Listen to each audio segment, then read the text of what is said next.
for the thousands in attendance and the millions watching around the world. Ladies and gentlemen, let's get ready to rumble! Yeah. What's up? It's that boy, Coach Malachi Williams in the building. We back. New meeting today, USA Boxing. What's going on, man? Yes, y'all. West, y'all. What's going on, everybody? What's up? We're going to have a damn good show today, man. You know how we do it, rock and roll. Today is Friday. We're going to take all phone calls today. I'm taking phone calls today.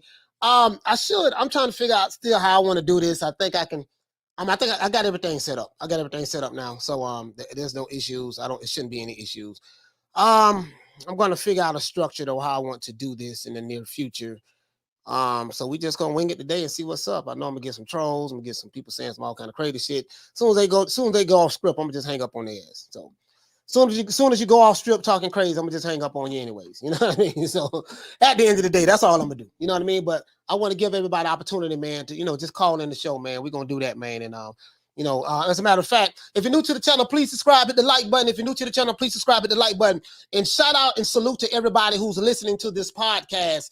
New Media Today, USA Boxing Podcast. We are all over the world. Now we got the podcast going on, so I got to do some editing and stuff on this particular episode. But other than that, man, we all over the world. I'm still just waiting on everything to get final. Everything is done. So we did episode 1 yesterday. This is episode 2 of the New Media Today, USA Podcast, guys. Yes. Canelo Alvarez and Canelo Plant. Canelo Plant sold 800,000 pay-per-views. This is rumored. This is what's going on. This is all over social media and Twitter. The information that I've received and the information that I've been getting. They're saying that they've done around 800,000. They're still collecting, but and that's pretty good. Being that they had this fight the same night that Dana White had a big major UFC event. So, 800,000, and then you haven't added up all the other stuff domestic, that's just domestically, but and they still haven't added up all the other stuff from international. It's more than likely that this pay-per-view could have did $1 million. If it did $1 million, that tells you everything you need to know about who is the guy. When people go to talk about big fish and this and that, and they're doing numbers on pay-per-view stars, we finna blow all that shit up today. We finna blow it all up today. I got the receipts. And we're going to go back to some things as well. As a matter of fact, let me go ahead and do this. So before I get into this, guys, let me give everybody a shout out. OJ Ju-Man style. We doing all calls today, man. Let me just say what I got to say. We're going to go over some things, and then most of the show going to be call-ins, and we're going to talk, and we're going to make it do what it do, man. Other than that, let's give everybody a round of applause.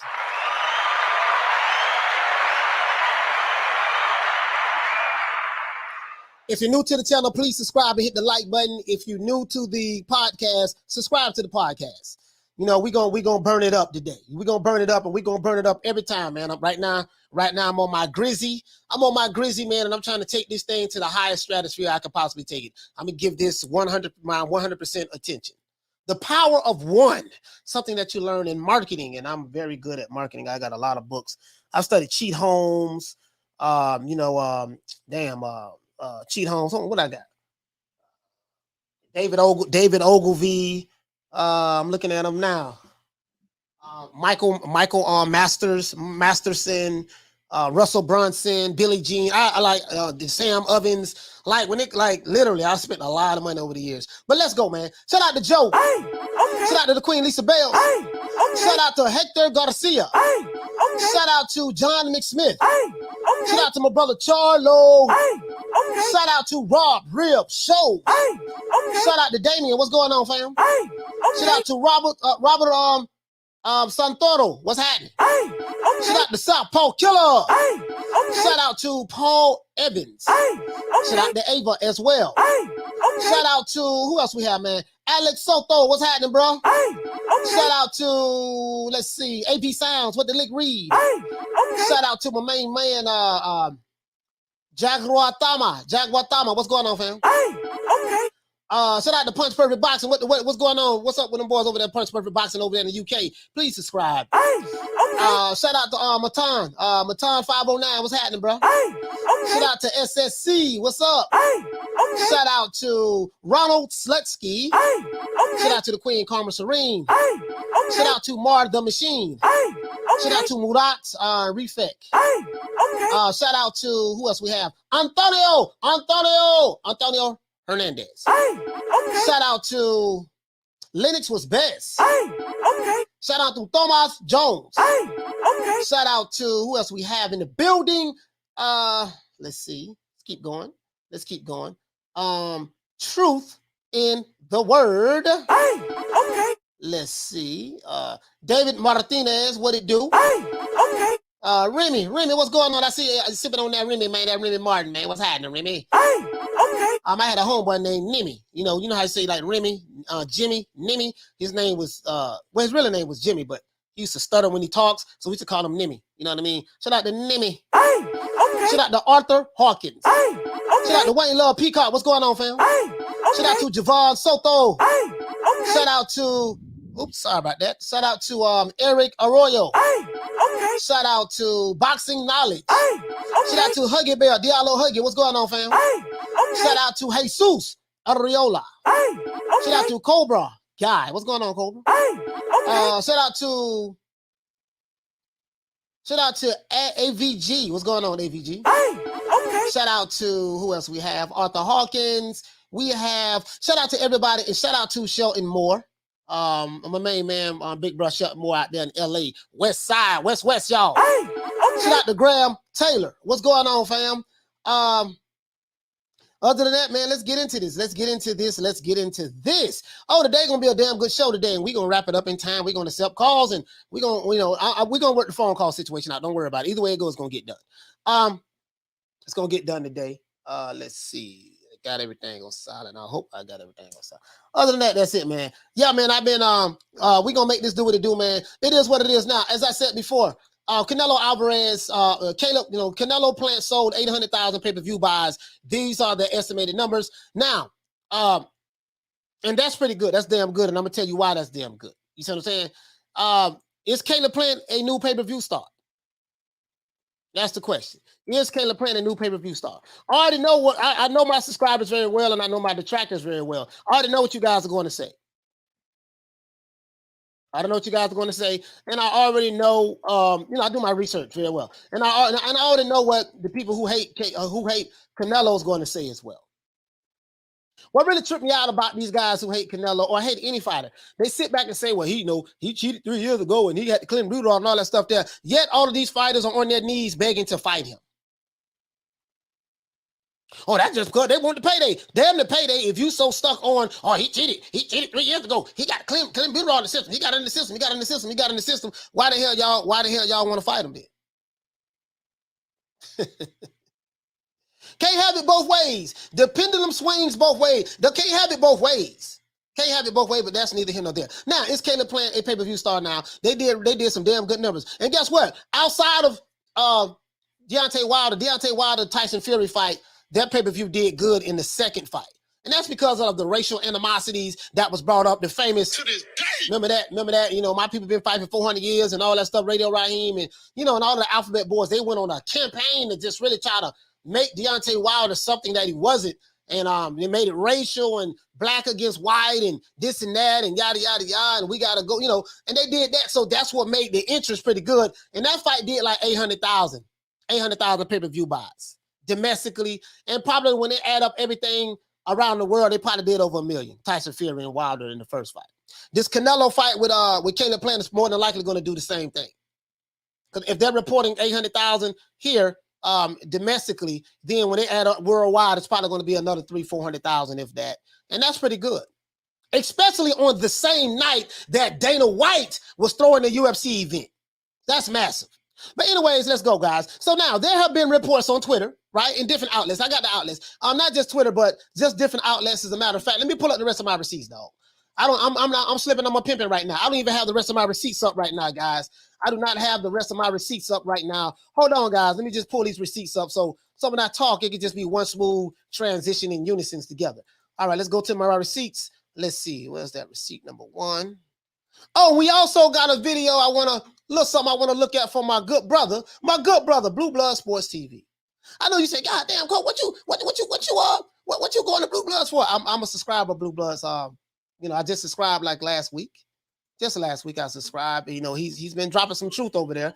You know, when you're saying some stuff that I can agree with, you know what I mean, and I see that you're being honest and not biased and objective. You know, I bear witness to that. I'm not the throw the water out with the throw the baby out with the bathwater type guy. That's not me, right? I'm not the throw the baby out with the bathwater type guy. That's not who I am. You see what I'm saying? But anyways, I bear witness to the truth. And a hint to the wise is sufficient. A hint to the wise is sufficient. If you've been in the Nation of Islam, that's what brothers say. A hint to the wise is sufficient. But let's keep going, though. Let's look at this. I have this receipt right here. I have another receipt right there. But according to the boxing scene, guys, according to the boxing scene, and I do have the link in the description below, as well as you can also click the link and subscribe to the podcast. The links are in the description below, right? And you can buy the merch on New Media Today USA Boxing.store. Links is in the description below, right? So check it out, though. You know, so according to the boxing scene, the reports are that Caleb Plant and Canelo Alvarez are on track to sell 800,000 pay-per-view buys domestically, which is pretty good, right? Domestically, that's pretty good. I ain't the smartest guy in the world, but shit, ain't everybody. There's a whole lot of fighters that PBC got doing pay-per-views, and guess what? Ain't nobody over there doing no 800,000. Even though they try to tell us that 200,000 and 300,000 make you a pay-per-view star, yeah, that shit sound good. But we know better than that, right? I don't blow that up already, right? I think I don't blow that up already. But let's keep going, guys. Let's keep going. Now, Canelo was guaranteed, he had a guaranteed purse of $40 million. That was the rumored report, $40 million. But with an $18 million gate, right? And him serving as his own promoter, he will be making millions more, right? Canelo will make millions more, especially if the pay-per-view numbers from boxing scene are correct. This source came from the boxing scene. So they made $18 million at the gate. That's a lot of goddamn money. They made 64 million. Let's say if they did 800,000 pay-per-view buys domestically, $80 a pop, 80 times 800,000 is what? $64 million. So they did $64 million. You know, right now, right? $64 million pay-per-views domestically. We're not going to add up international. Still waiting on those numbers. But then they did $18 million at the gate. That's a lot of goddamn money. Is Caleb Plant a pay-per-view star now? Didn't nobody know who the hell Caleb Plant was. So I don't think no one will disagree that Caleb Plant did not carry this fight. I think people will not disagree that, hey, you know, didn't nobody know who Caleb Plant was outside of Tennessee? Ain't nobody know who he was. He never had a pay-per-view event before in his life. The most he's ever got paid on the record that we know of is $750,000 for a fight. He hit the cash cow. He hit the lick. You know, he hit the jackpot when he landed the Canelo fight. So I don't think no one really know who this guy was. So I don't think that the 800,000 pay-per-view buys was based on we gonna buy this because we want to see Caleb Plant. I don't think no one realized that. I think that people tune in to see this fight because it was a historical moment. Whoever win this fight was going to be the first undisputed super middleweight champion of the world. So I think that's what pushed it more so than Caleb Plant being a draw and helping bring his fans. Because he ain't got no goddamn fans outside of the dudes who was capping for him online. And guess what? We don't hear them capping anymore. I'm just being honest. This ain't no shade. This ain't no shade. True. This ain't no shade. Let's keep going, though. Now, Canelo was guaranteed $40 million, and we know that, right? So I don't broke that down, right? Now, the breakdown number is now, in order for the networks to break down, Showtime needed to make what? 500,000 pay-per-view buys. They needed 500,000 pay-per-view buys in order to break even. Canelo and Plant went up against the UFC, the mighty UFC machine, and they still exceeded expectations. 800,000 at $80 a pop is a whopping $64 million. They did this the same night the UFC, Dana White, had a stacked, loaded UFC card with Usman and Covington and all those other champions that fought on the undercard, and they still did 800,000. And I don't think they did it because of Caleb Plant. Right? That's not including the live gate, merchandise sales, right? And international viewership. So they ain't even tabulated all of that yet. Well, they got the live gate, but you know, the other stuff. In this case, right, Canelo Alvarez have proven that the pay-per-view model is not dead in the USA. Pay-per-view ain't dead. It's just the promoters and fighters scared. You know what they say back in the day? Pimpin' ain't dead. It's just the whole scared. Pimpin' ain't dead. It's just the promoters and the fighters are scared. Not all of them, but you get what I'm saying. Just trying to make it sound sweet. Anyways, now we have been told from the PBC and Leonard Ellerbe, who I like to call Garage Nose, that selling 200,000 and 300,000 pay-per-view buys makes you a pay-per-view star. Let me stop right there. We have been told from the PBC and Leonard Ellerbe that selling 200,000 and 300,000 pay-per-view buys makes you a pay-per-view star. We was told that when Errol Spence did 300,000, 350,000 with Mikey Garcia, he was a pay-per-view star. We have been told that when he fought Sean Porter, he did 300,000. That made him a pay-per-view star and a cash cow. They like to throw that word around a lot too. We have been told that when he fought Danny Garcia, he did 250,000 pay-per-view buys. So as you can see, the trend is he started at 350, then he went down to 300, then he went down to 250. So this guy been going backwards, right? But we've been told that makes you a pay-per-view star. That's what we've been told. When Wilder did a pay-per-view, with King Kong Ortiz, oh my God, it did terrible. Oh my God. But we was told he was a star. When Wilder did the pay-per-view, the first pay-per-view with Tyson Fury, the first fight, that fight did terrible. 300,000. We was told that's pay-per-view star, right? Well, I got a question for you guys. Now, as I said before, this is a lie and you can see it. This is the lies, you can see it, right? Based on what we just saw, right? Because the numbers don't lie. If PBC fighters are only selling between 200,000 and 300,000 pay-per-view buys, and you are telling me that your favorite fighter is a pay-per-view star based on these bismall numbers, right? Then what do you call someone who reportedly have sold 800,000 pay-per-view buys domestically? What do you call that guy then? What do you call, if 200,000 and 300,000 make you a pay-per-view star, that's what they're selling, right? What in the hell do you call someone who did 800,000? And Canelo hasn't been on pay-per-view since what, 2018? I think 2018, 2019. I want to say 2018. Now, Canelo and Plant, in my opinion, have just exposed the lie that these fighters who call themselves pay-per-view stars and big fish, are merely small guppies and pay-per-view flops. Yeah, I went there today.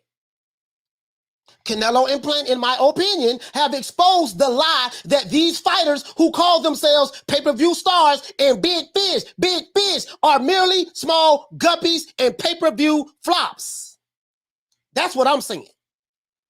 I ain't here to try to convince nobody anything. This is how I personally feel based on what I am seeing, and I'm running with that. That's what it is. I'm looking at the numbers, and I'm doing the comparisons. And when I see numbers over here are greater than numbers over there, you are not going to tell me that the smaller numbers is the star and the bigger numbers is not. We ain't doing that. Not today. We ain't going to play these crackhead games today. Not here to make friends. I'm here to call it the way I see it.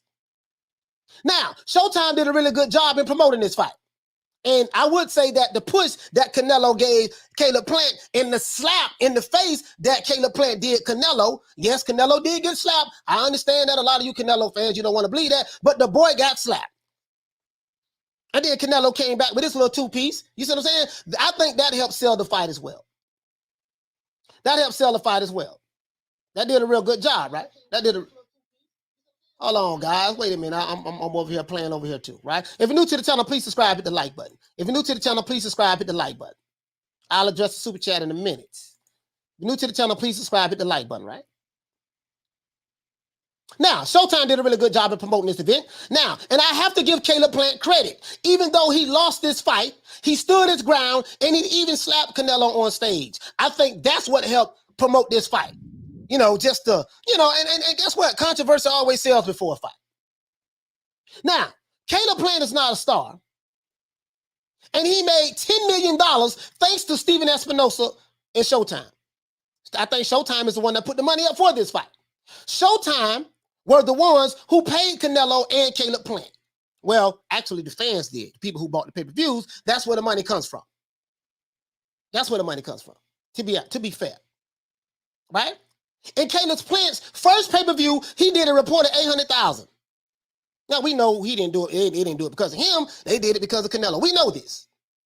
But if you want to believe that it's because of Caleb Plant, okay, fine. Run with whatever narrative you want to run with. That's fine. I can only imagine what the other witness protection fighters at the PBC, I can only imagine how they feel right now. Just think of all of those witness protection program fighters at the PBC who sitting back like, damn, Then this white boy from Tennessee, Caleb Plant, he landed the bag.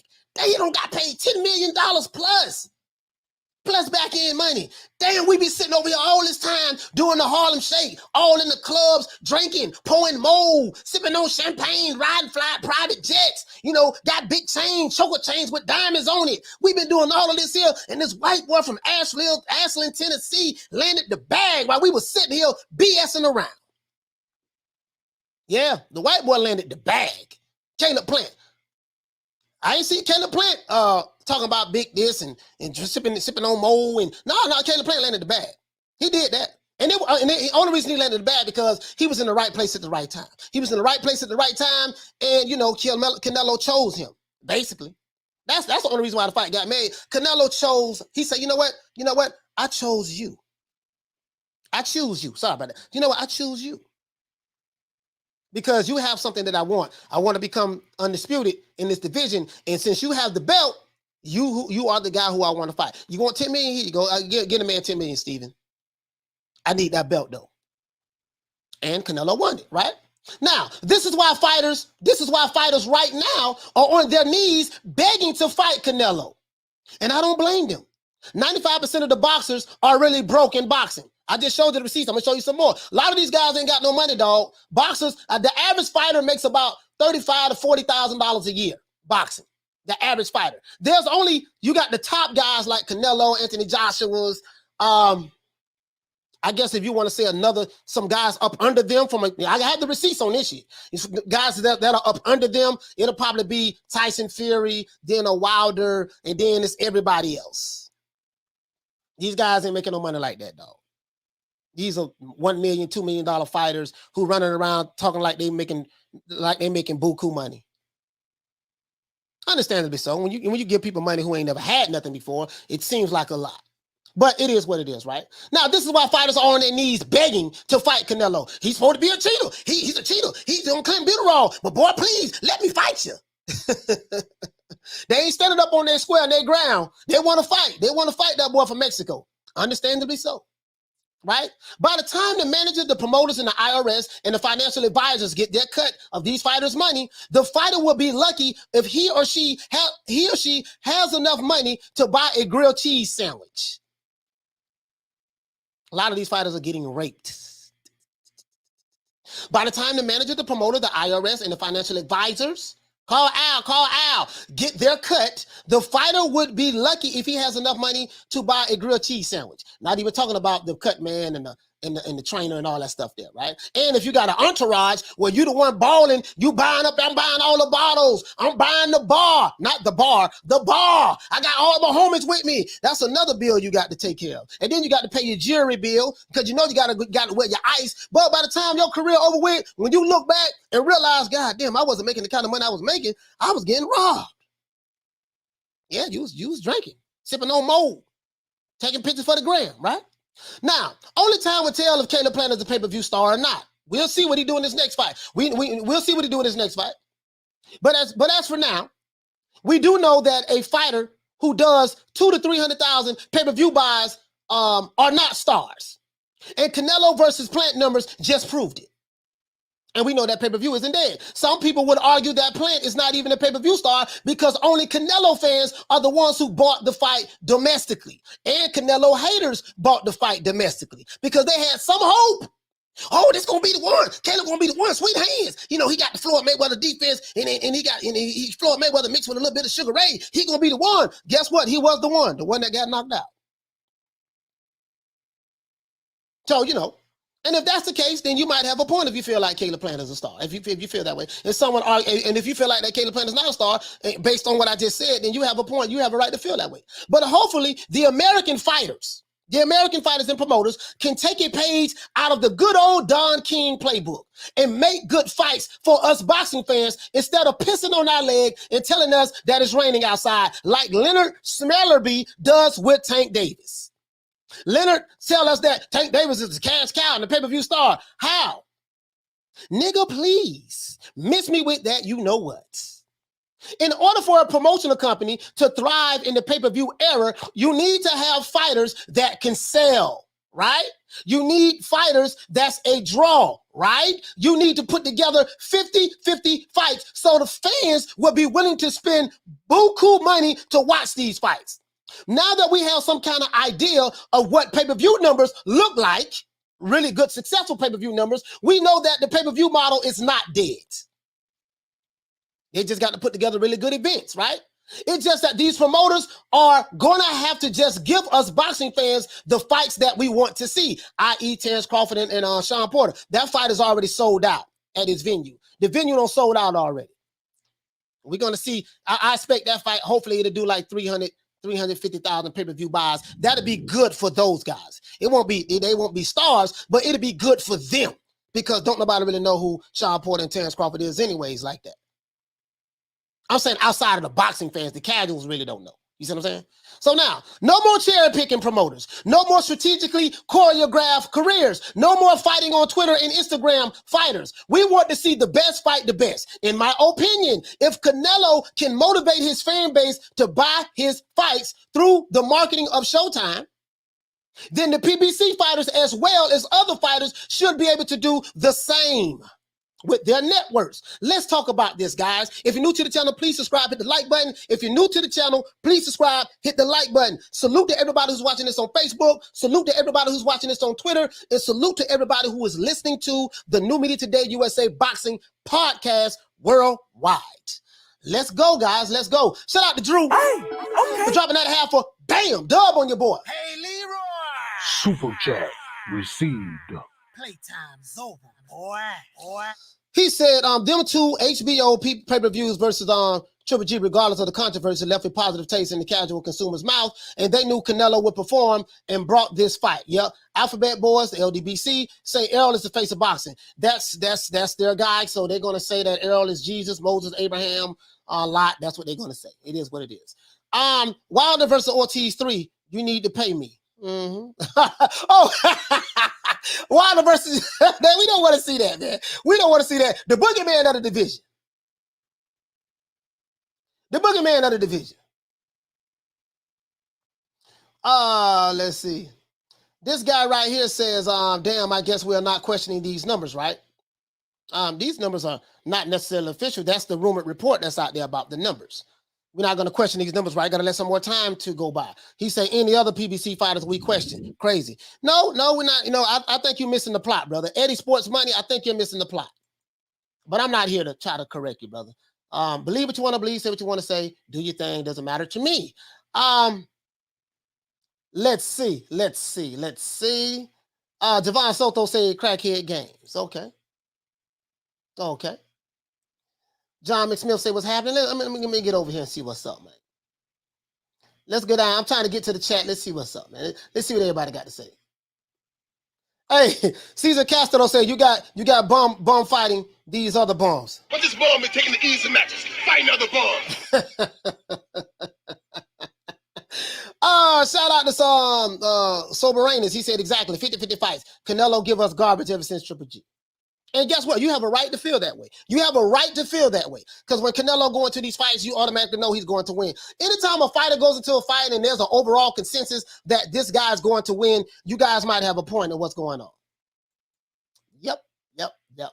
You ain't, and the one thing about me, I ain't finna be trying to convince nobody of anything or cap for any fighter. I don't do that. He said, are you buying the Tank fight? Oh, God damn. To be honest with you, brother, no, I'm not. I'm not buying that Tank Davis fight. I know I'm a content creator. You know, being a content creator, we are in a messed up position because we have to cover these fights in order to, you know, to give you a breakdown analysis of what's going on. You know, I don't want to buy this fight, but I'm not the guy that hates a fighter and then don't support the fight. I support the fights. As you can see, I bought the UFC fight. I bought the Tyson Fury Wilder fight. I bought what happened last week? UFC fight. I bought the Canelo Plant fight. So I buy the fights. I ain't one of these dudes that's come on here and say I support these fights. I support these. You know, I don't like a certain fight. I'm not gonna buy the fights. I'm gonna buy the fights.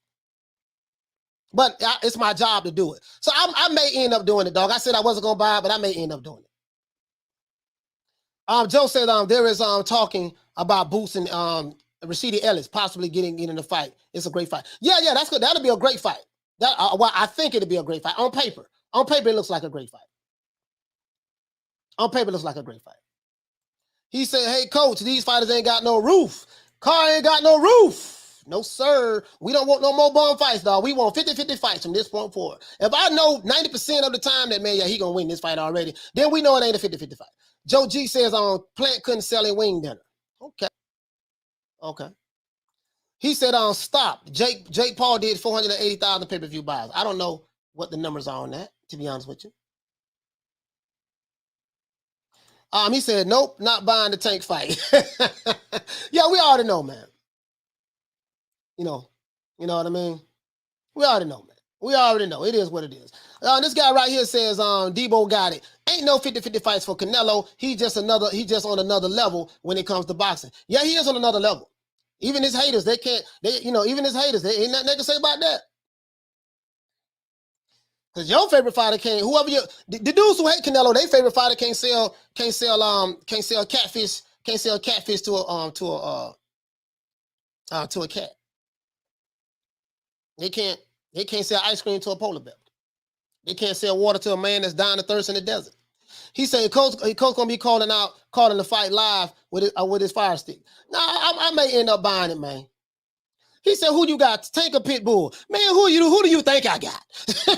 Man, Pitbull is another flat-footed Mexican fighter who's going to come forward and he's going to have his head down swinging. He's going to get his ass knocked out. And I'm going to tell you the punch he's going to get knocked out with. He's going to get knocked out with an uppercut.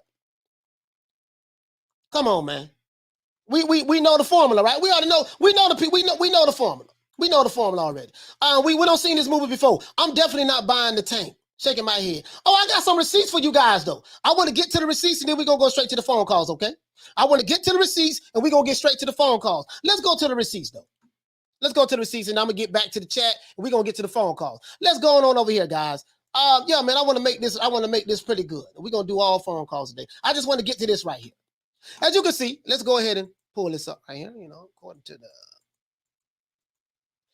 Now, this is by Black Sports Online, but they got the source came from Boxing Scene. Boxing Scene is the source that brought this information. Said Canelo was guaranteed $40 million, but with an $18 million gate and him serving as his own promoter, he will make millions more, especially if these pay-per-view numbers from Boxing Scene are correct. So this is the source right here, Boxing Scene. Let's click on Boxing Scene, guys. This is the source from which it came from. This is the source. And apparently they did that information, and we're going to see exactly what it's going to be, right? They did that, right? They did that. Okay.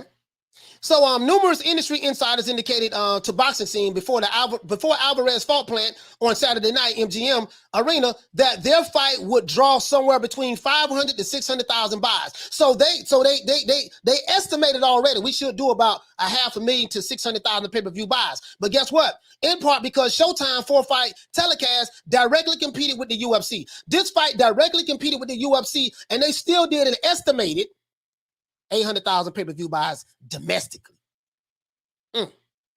Right? So, we'll see what it did all over the world and stuff like that.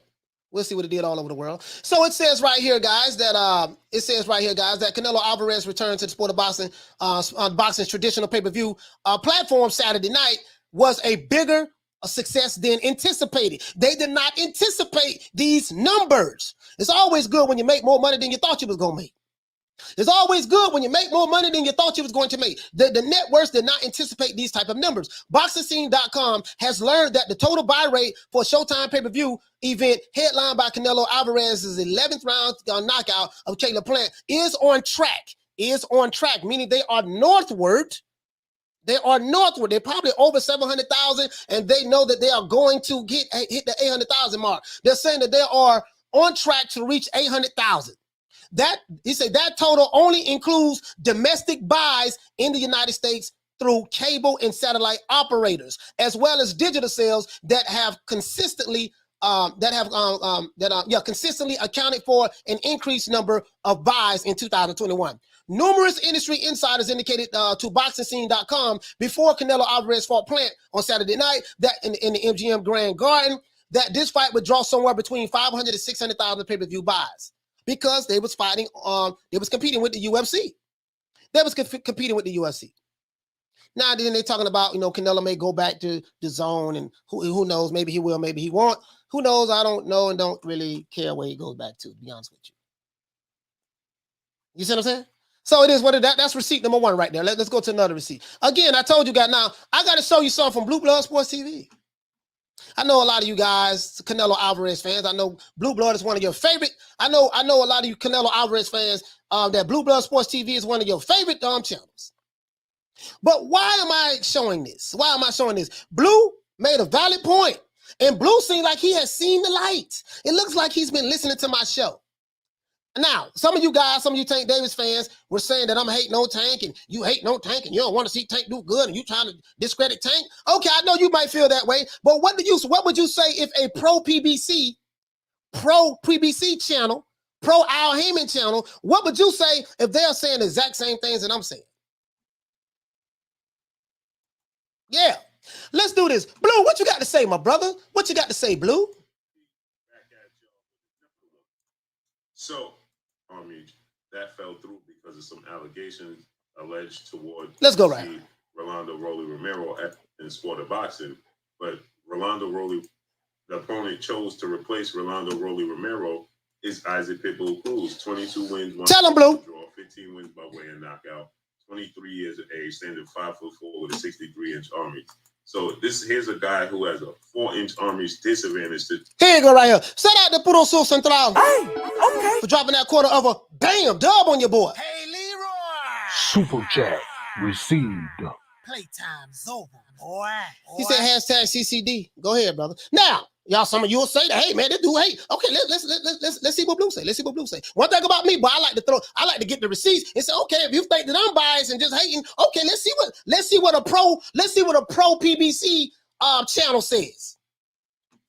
And you know the PBC is the Witness Protection Program organization. They are that. And guess what? I'm finna show you. Gervonta Tank Davis and a 1-inch height advantage disadvantage to Gervonta Tank Davis. And Gervonta Tank Davis is seen as a very small guy in the sport of boxing. Isaac Pitbull Cruz has never fought for a world title. Okay, he's excited. Once again, I do not own the rights to this material. This is for educational purposes only. Let's see, can we get this video right here, Blue? And I don't know Blue, never met him, never talked to the guy before in my life. But this video was so goddamn good that it should have 1 million views right now, at least 100,000. He dropped the truth. But the reason why this video is not going to get a whole lot of views, and maybe it will, maybe it won't, it's because the people because the content that he's saying, what he's saying in his video is hurting a lot of feelings. But we're gonna go to what the people saying in the comments. He's hurting a lot of feelings, but he told the goddamn truth. I said, damn, this boy sound like me. Fighter, but he's never fought nor won a world title. So nobody wanted to see this as a replacement.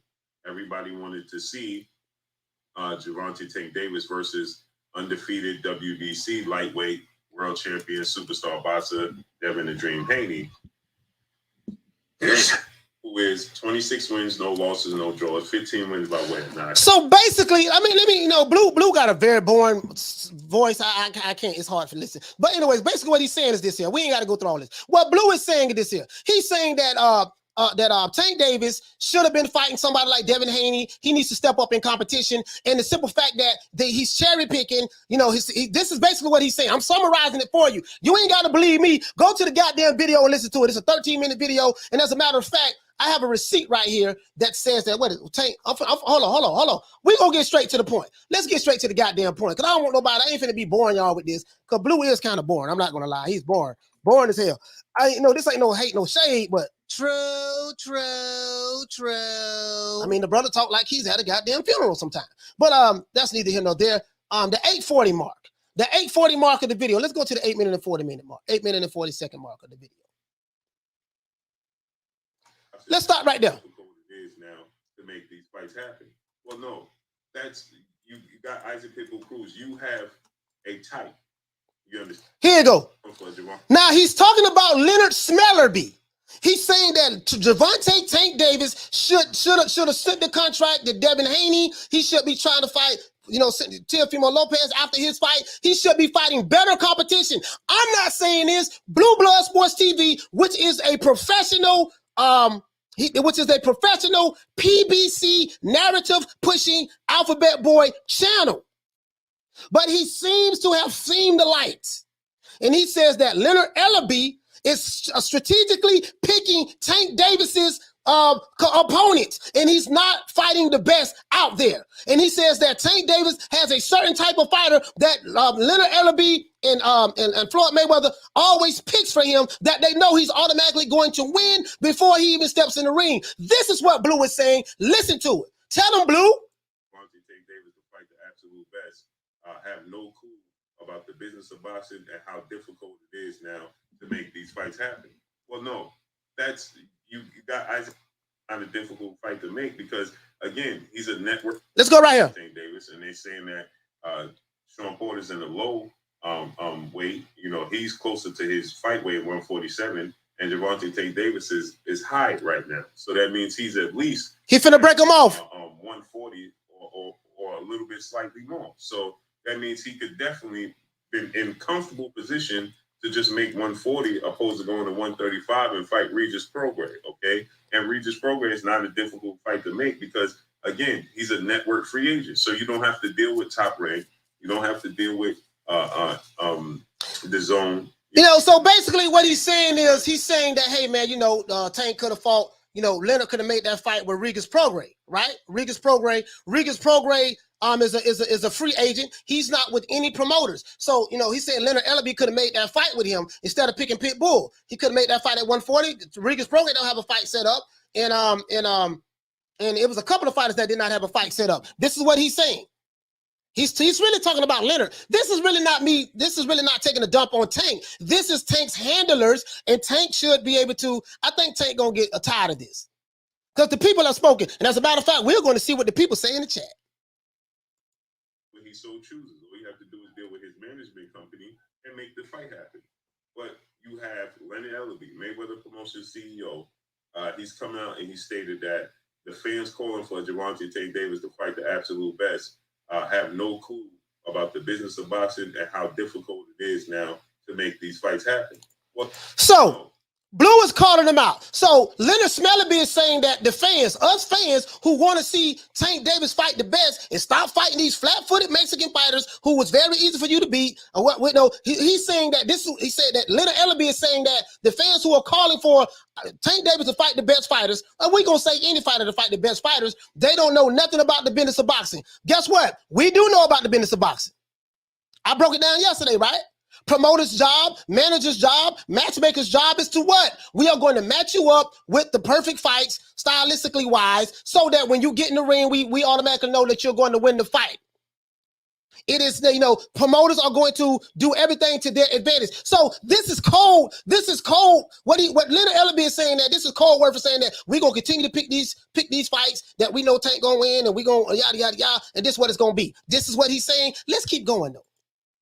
That's you got Isaac Pitbull Cruz. You have a type. You understand? You have a specific type of fighter that you want Gervonta Tank Davis to fight against, so that you can assure that he looks good and looks exciting. Okay. Did you hear what Blue said? He said, "No, Leonard, you have a type. You have a type of fighter that Gervonta Tank Davis can match up against, so that he can look good." This is the same thing that they saying about Canelo Alvarez, right? Isn't this the same thing they saying about Canelo? They saying that Canelo, man, you know, he's fighting these type of fights that he's going to look good in. He's going to look good in, right? This is what he's saying. You know, he's going to have these type of fights he's going to look good in. I do not, let's say, funk or die boxing, CCD. Somebody got to tell me what hashtag CCD means. I don't know what that means. I'm the guy who gave a super chat, funk or die boxing. What does CCD means? I don't want to acknowledge something if you're trying to push some kind of racist agenda or whatever the case may be. Let me know what CCD means, and then I'll give you credit for the super chat. Other than that, if it means something racist or whatever, you can keep your money. I don't need it. Don't need it at all. But anyways, let's see. What does CC funk or die? I'm gonna give you. I need to know what that means. I need to know what that means. Oh, you got the Mexican flag following it too. Yeah, I need to know what that means. Need to know what that means. Anyway, let's keep going. Isaac Pitbull Cruz and Joseph Jojo Diaz was offered an offer sheet. Joseph Diaz is in the same boat as Regis Rougarou Prograis, okay? They both network free agents. Okay, so those are fights that you can make. Why would you choose Joseph Diaz over Regis Rougarou Prograis, who's an easy fight to make, and calling for the fight? Joseph Diaz had this. So he's saying that why would you try to choose Joseph Diaz to send a contract to, right? Why would you try to choose Joseph Diaz to send a contract to when you had Regis Prograis that was there? And you know Jojo Diaz was trying to set a fight with Devin Haney. This was before the contracts were signed. He said you could have also sent the contract to Devin Haney before that. You could have did that and made that fight. But I'm gonna tell you why he's not doing it. So Blue is calling him out. But let's keep going. Let's look at what the people saying. Let's look at what the people saying. Shout out to Adrian. Hey, okay. For dropping that quarter of a bam dub on your boy. Hey, Leroy. Super chat received. Playtime's over, boy. He said, Coach, keep breaking it down like a 57 Chevy or a car with a lemon. Yeah, man, I got to, man. I have to, man. Have to. It's amazing. It's amazing that it shocked the hell out of me that Blue said this. Yeah, I just need to know what CCD means. Tell me what CCD means, and we'll recognize the super chat. I need to know what it means. If you can't tell me what it means, we ain't got to worry about that. So, but let's see what the people in the chat are saying. Let's see what the people in the chat are saying, because maybe Blue just hating. Maybe Blue just hating, y'all. And Blue, he been listening to Coach Malachi Williams too long, and he just trying to hate, and he trying to do this and do that. Let's see what the people saying, though. Let's see what the people saying, because I know my detractors very well. And then I left a comment right there. I said this is the best Blue Bloods video I've ever seen. Truth on top of truth on top of facts. Please listen to this video. I don't know Blue, never met the man, ain't capping for him, but I'm gonna tell you, but I bear witness to the truth. So anyways, this guy right here says Mayweather ain't letting Tank fight any top tier fighter. That's Mayweather's meal ticket. Tank protected as you know what. This is what this guy is saying. This is what this guy is saying. This guy right here, Mark Dean, says that Floyd seems to forget how he bought himself out of his contract with Bob Arum because Arum did not want to make the big fights. If they are not careful, history might repeat itself. This is what the people are saying. Not me, but the people. The people are saying this. Kai says that I am a Tank Davis fan, and he's from the DMV. I am a Tank Davis fan, DMV, right? DC, Maryland, Virginia. But boy, Blue, you called it straight. Almost seems as if they don't believe in Tank. Why they won't let him fight the best? This is what the people is saying. Tank is protected. I'm not saying this. Well, you know, I've said this in the past, but this is what the people are saying. And this is what the people are saying. This is the people. This is a pro LDBC channel. This is the LDBC channel. This is a pro PBC Call Al channel. Right? It says Tank is protected when he don't really need to be. Right? Tank will fight anyone, but he's a cash cow, so he will be matched accordingly. Would love to see the Prograis fight. Taylor Lopez mix it up with them. So I can keep going, bro. I'll keep it 100, bro. This is one of your best takes. Let's keep all the promoters honest. This guy says if Tank fought the best fighters and won, he could demand a higher guarantees in PBC or walk. All of these people are saying the same goddamn thing. This guy here says Tank versus Lopez will be a great fight. Another guy says after Cruz, Tank should fight Regis Prograis or Teofimo Lopez. He say think those will be great fights to start picking up the level of competition and he faces. He say even throw Montana Love in there or Tevin Farmer. This is what the people are saying. The people have spoken, guys. The people ain't falling for it no more. Shout out to Thomas Jones. Hey, okay. For dropping that $2. Bam, super chat on your boy. Hey, Leroy. Super chat received. Playtime's over, boy. He says, Coach, check your IG. I'll check it.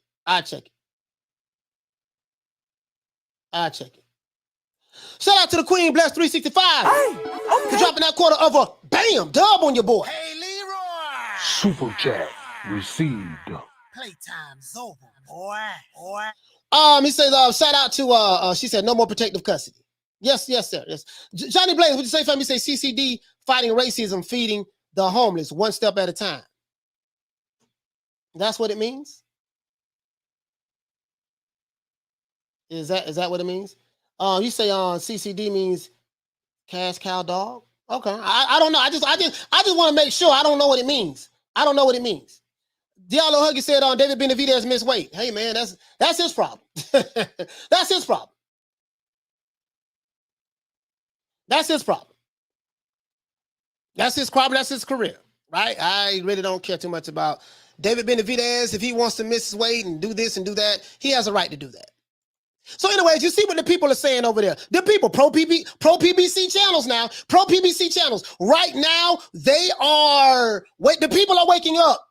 I would like to say that I've been a big part of that. I've been on the campaign, the 10 and a half, going on 11 months I've been on YouTube, and I'm saying people are waking up to this. People are waking up to Leonard Ellerbe. No, sir, Leonard, you're not going to keep. And listen, and it's what I said the other day. I said, if you're going to hold Canelo Alvarez, say he need to fight King Kong, Godzilla, Mothra, Gamma, Voltron, Megatron, Optimus Prime, Bumblebee, the Autobots, the Dinobots, the Decepticons, Vegeta, Dragon Ball, Vegeta, Goku, Krillin, Piccolo. If he got to fight all these fighters and have step up in competition, what about the rest of the fighters? Remember I said that? I said Jamal Charlo, the same rule applies for Jamal Charlo. The same rule applies for Tank Davis. The same rule applies, even though Crawford was having issues with Bob Arum lying about getting him to big fights, but he needs to get that. Sean Porter is the one guy. Sean Porter is probably the one and only guy who has fought everybody in his division, and now he's fighting Terrence Crawford.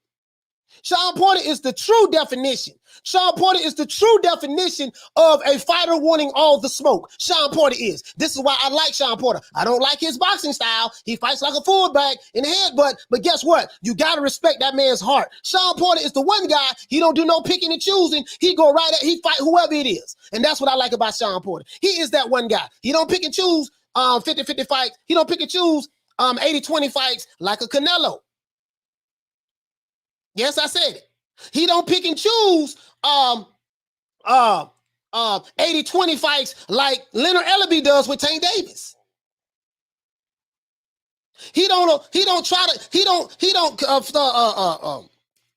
Sean Porter, he doesn't try to avoid the tough fights like some promoters do. He don't do that. So I respect the hell out of Sean Porter. Whether I like his style or not is irrelevant, but I respect the hell out of him. Shout out to Hector Garcia. Hey, okay. Dropping that $2. Bam, super chat on your boy. Hey, Leroy. Super chat received. Playtime's over, boy. He said Coach versus Canelo. Next Canelo be ducking. Yeah. It is what it is, man. It is what it is. Now, what Leonard Ellerbe said was he say the fans who say they want to see Tank fight tougher competition, they don't know nothing about the business of boxing. Well, guess what? We just got a lesson about the business of boxing yesterday, right? We just got a lesson about the business of boxing yesterday, right? What did we learn about the business of boxing yesterday, guys? A promoter is not a manager. There's a huge difference between the two. The manager's job is to look out for the interests of the boxer. The promoter's job is to look out for the interests of the promoter. So when Leonard Ellerbe says that, hey, man, y'all don't know nothing about the business of boxing, Leonard Ellerbe is making a business decision. He's saying that the promoter's job is to look out for the interests of the promoter. So what does this mean, guys? This means that if Leonard Ellerbe or Floyd Mayweather feels like that, hey, we put Tank in the ring with Teofimo Lopez, it's a 50-50 fight, or maybe a 60-40 fight Teofimo's way, it's a good chance that he can get beat or knocked out or lose this fight. So it would not be in the best of our interest in order to put him in there with these type caliber of fighters. Let's find another fighter from Mexico who's flat-footed, who's gonna sit right there and and get hit with uppercuts and stuff like that Tank can win and beat. And so this is what he's saying. They are making a business decision. So when Leonard says that you guys do not know, us fans don't know nothing about how the business of boxing works, this is what he's talking about. That's why you hear of so many boxers ending up broke despite success in the ring. The less money a boxer makes for fighting, the more money that the promoter gets paid for promoting the fight. So we ought to know this, right? We ought to know this, right? It says a boxing promoter is in charge of setting up and paying for everything. We know this, right? We said this here. He puts up everything for the event, right? Let's keep going. Let's keep going. Let's keep going. It says that big time promoter will often contract everything out for the details and stuff like that. So we'll, they contract all the other stuff that a smaller promoter will have to do. Let's keep going. It says the fact that the promoter is assuming all of the financial risk is setting up a fight means that he or she also logically expects to get a huge chunk of the profits. Leonard Ellerbe expects to get paid a lot of money when he throws an event, him and Floyd Mayweather. They expect to get a huge chunk of the profit brought in by the fight. This is where the promoter's interests are directly opposed to the boxer's interests. Let's stop right there. It is in the best interest of Tank Davis to fight the big fights. It is in the best interest of Tank Davis to fight the big fights. But it is in the interest of the promoter for Tank not to fight the big fights, the big name fighters. It's in the best interest of the promoter for Tank Davis not to fight the big name fighters. Why is that? Because if he lose, we lose our position in marketability. This is the way they're seeing it, right? You see what I'm saying? Let's read it again. It says the fact that the promoter is assuming all of the financial risk is setting up a fight means that he or she logically expects to get a huge chunk of the profits. What does that mean? This is where the promoter's interests are directly opposed to the boxer's interests.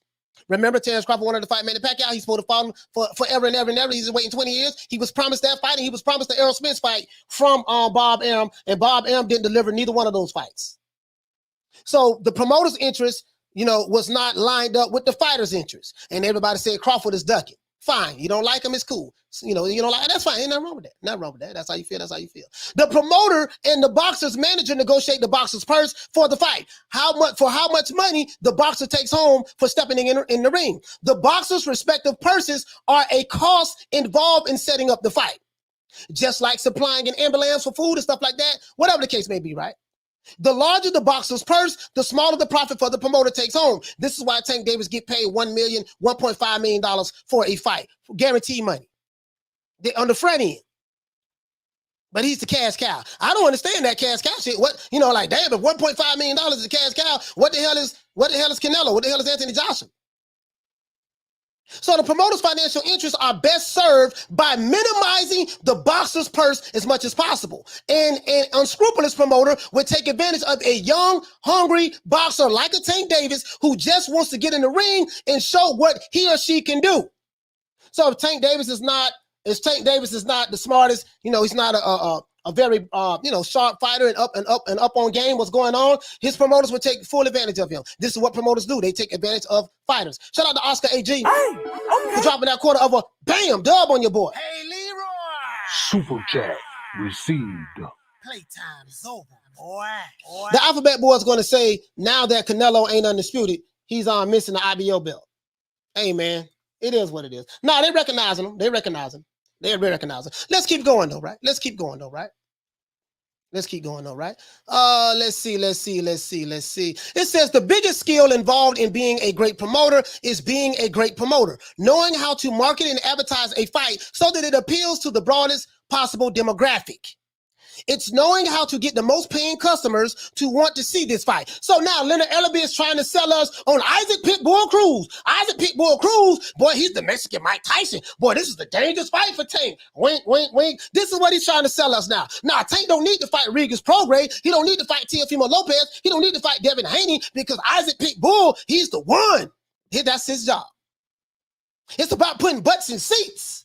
I wonder how many butts in seats that Pitbull gonna pull in.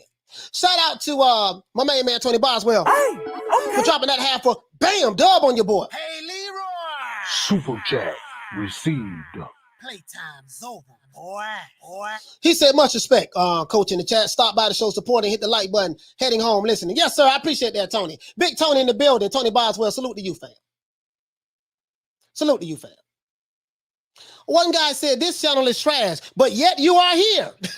Yet you are here. The channel is trash, but you're giving me your watch time hours. I appreciate that. And guess what? I'm not even going to block it. Stay right here and keep watching me. Stay right here and keep watching me. My enemies love me. My detractors and trolls, they love me. They come over here every goddamn day. Anyways, let's keep going, though. This guy says that it's knowing how to get the most paying customers. So in this day and age, that usually means knowing the ins and outs of the pay-per-view system and getting all sorts of people, not just fans, boxing fans, but other people to pay to see this fight on pay-per-view. Remember, I told you I ain't got a problem with him fighting Pitbull Cruz. The problem that I have is they want to try to make us pay $80 for the fight or whatever they want to try to make us pay for the fight, right? You know, we broke down yesterday. What did we break down yesterday? We broke down yesterday what a matchmaker does. Tank Davis, Leonard Ellerbe and Floyd Mayweather, they do a really good job in matchmaking. This is what Blue Bloods is saying right here. This is what he's saying right here. Bad news, Tank Davis won't be fighting the best no time soon, as Ellerbe says, it's hard to negotiate. Ellerbe is trying to protect his investment. He don't want to take no chances. So this is the role of the matchmaker. This is what Ellerbe, he's pissing on our leg and telling us it's raining. This is what Leonard is doing, right? This is what he's doing. So anyways, is Caleb Plant a cash cow now that him and Canelo are reportedly heading towards 800,000 pay-per-view buys? No, he's not. Shout out to Jamie Nieto. Hey, okay. Dropping that quarter of a bam dub on your boy. Hey, Leroy. Super chat received. Playtime's over, boy. He said, crazy to me, Tank want to say Canelo is trying to be on his level. Meanwhile, he is in the PBC protection program. Yes, we do know that the PBC protection program is real. If you're new to the channel, please subscribe, hit the like button. If you're new to the channel, please subscribe, hit the like button. Shout out to Hector Garcia. Hey, okay. Dropping that $2 bam super chat on your boy. Hey, Leroy. Super chat received. Playtime's over, boy. He said, is Cruz the boogeyman for Tank? Hell no. Cruz gonna get knocked out with I'm calling the punch. It's gonna be an uppercut. It's going to be an uppercut. John McSmith says that they act like every fight is a big money fight. It ain't. Most of these fights should be on Saturday afternoon television. And it should be. It should be. A lot of these fights ain't no. Come on, man. Shout out to on the big Ronald Finkley. Hey, okay. For dropping that $2 bam super chat on your boy. Hey, Leroy. Super chat received. Playtime's over, boy. Shout out for my brother for the super sticker. Shout out to the boys over there at UGC Flame as well. It is what it is, man. The people have spoken. The people want to see. So guess what, guys? The pay-per-view model is not dead. Now, this is what I believe sold this fight. You had the press conference where Canelo pushed Caleb Plant. Caleb Plant slapped Canelo. Canelo caught him with an open hand slap, cut his eye. The glasses pushed on his eye. So that right there, that controversy right there, Showtime did a really good job in promoting that animosity, bad blood. That's the business of boxing. You have to know how to promote it. You're gonna need some kind of animosity towards the fighters. Now, I will say this, and that does help sell it. And then the simple fact that Canelo Alvarez was fighting and Canelo Alvarez and Caleb Plant, let's not forget Caleb Plant, was fighting each other to see who was going to become the first undisputed super middleweight champion of the world. So you got the controversy. You have the controversy on stage, along with the magnitude of the event. It's what pushed this fight. So pay-per-view is not dead. It's just the fans ain't falling for it. You're not gonna piss on the fans' leg and tell them it's raining outside. The fans don't want to see no goddamn. And then, truth be told, some fighters are bigger draws than others. Some fighters are bigger draws than others. It's levels to this shit, right? It's levels to this. Some fighters are just bigger draws than others. You can't compare Errol Spence to Canelo Alvarez. There's no comparison. You can't compare Jamal Charlo to Canelo Alvarez. There's no comparison. Same thing with Anthony Joshua. Ain't nobody getting paid bigger fight purses than him. 85, he had a country build a stadium for him so that him and Andy Ruiz can fight in their country, and he got paid $85 million for one fight.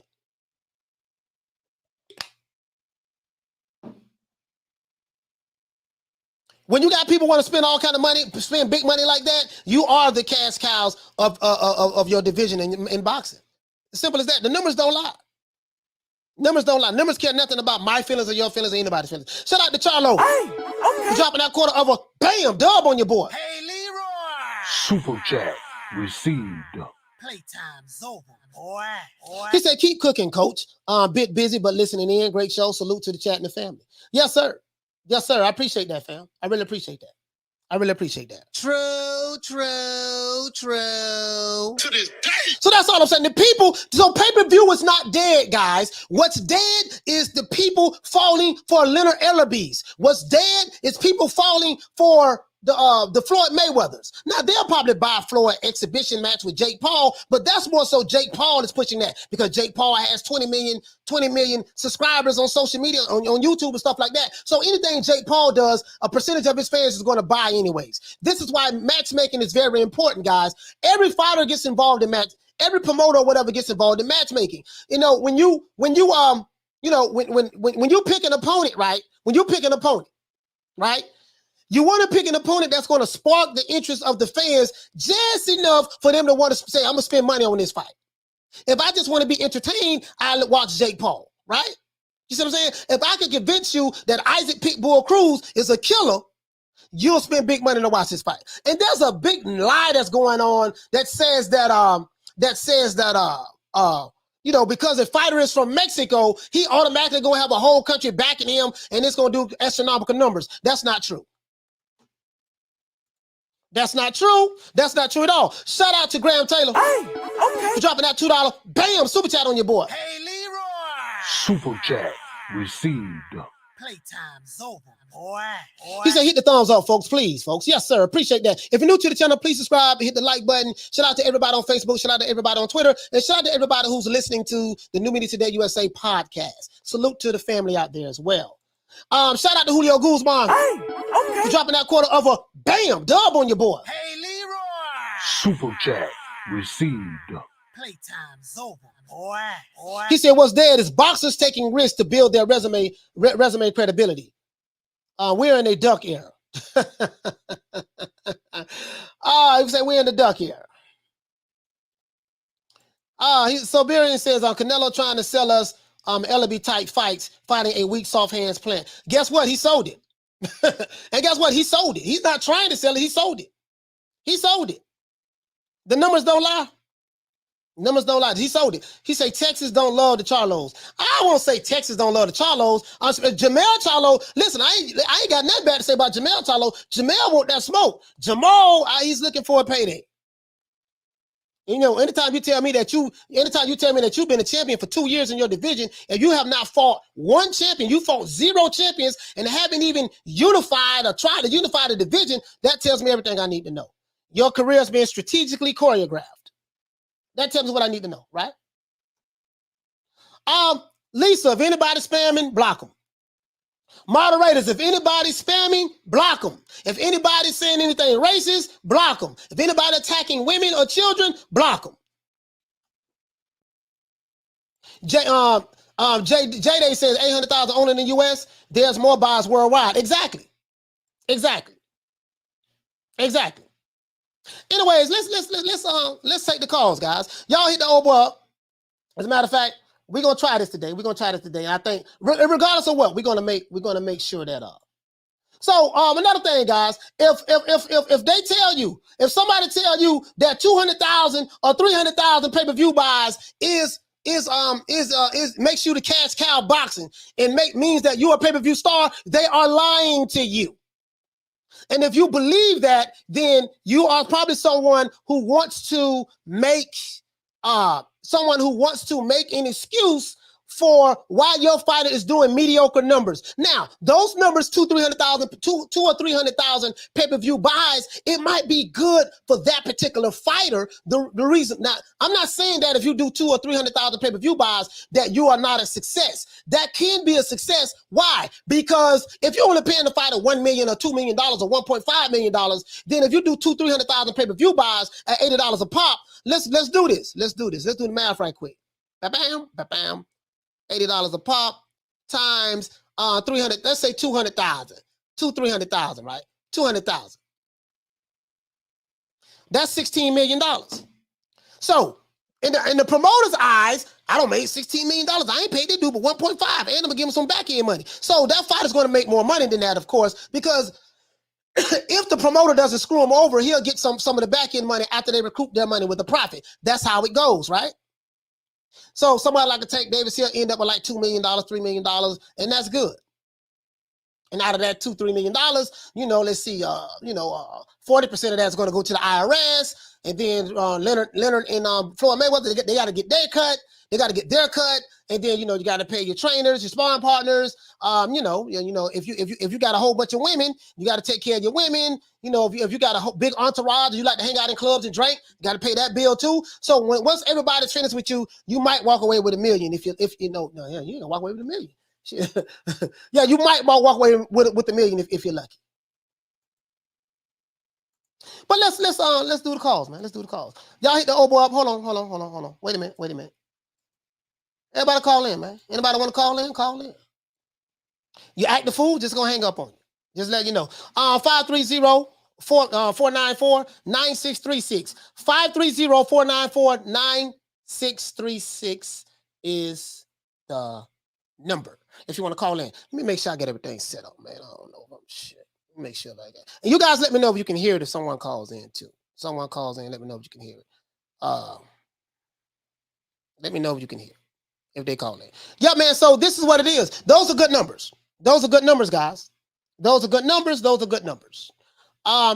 It is what it is. Those are damn good numbers, especially in this era coming up on what is it? Dana White had the MMA event, UFC event. Shout out to Julio Guzman. Hey, okay. For dropping that $2. Bam, super chat on your board. Hey, Leroy. Super chat received. Playtime's over, boy. He says, thanks for keeping it real. Yes, sir, I have to. Got to try to keep it as objective as possible. He say, look at Wilder's bankroll before Fury. It's pitiful. Okay, that's what this guy says. Yeah, I don't, I see what you're saying though. But I'm saying these promoters, man, this is what they try to do. Shout out to Jamie Nieto. Hey, okay. For dropping that quarter of a bam dub on your board. Hey, Leroy. Super chat received. Playtime's over, boy. He says Canelo does $800,000 against a stacked UFC card and a fighter the casuals don't know in the streaming era. Yeah, that's impressive. Because don't nobody know who Caleb Plant is. There's a lot of PBC fighters probably jealous. Man, they're like, damn, Caleb Plant hit the bag, man. Man, he got the bag, man. They started saying Caleb Plant got the bag. This boy grew up in the trailer parks of Ashland, Tennessee. He went from the trailer parks to $10 million jackpot with Canelo. Let's see what we got. Hold on, guys. We got a call coming in. 2. Go ahead. To accept. Goodbye. What the hell? Why did they say goodbye? Hey, caller, please call back in, brother. Please call back in. Caller, please call back in. Caller, please call back in. Please call back in, caller. Sorry about that. We're going to try this again, guys. Shout out to Big Ronald Finkley. Hey, okay. For dropping that $2 bam super chat on your board. Hey, Leroy. Super chat received. Playtime's over, boy. He says Al B had a super chat about Cruz, coach. Let me see who this is. Al B? Who's Al B? Who is Al B? Unknown caller. Here we go.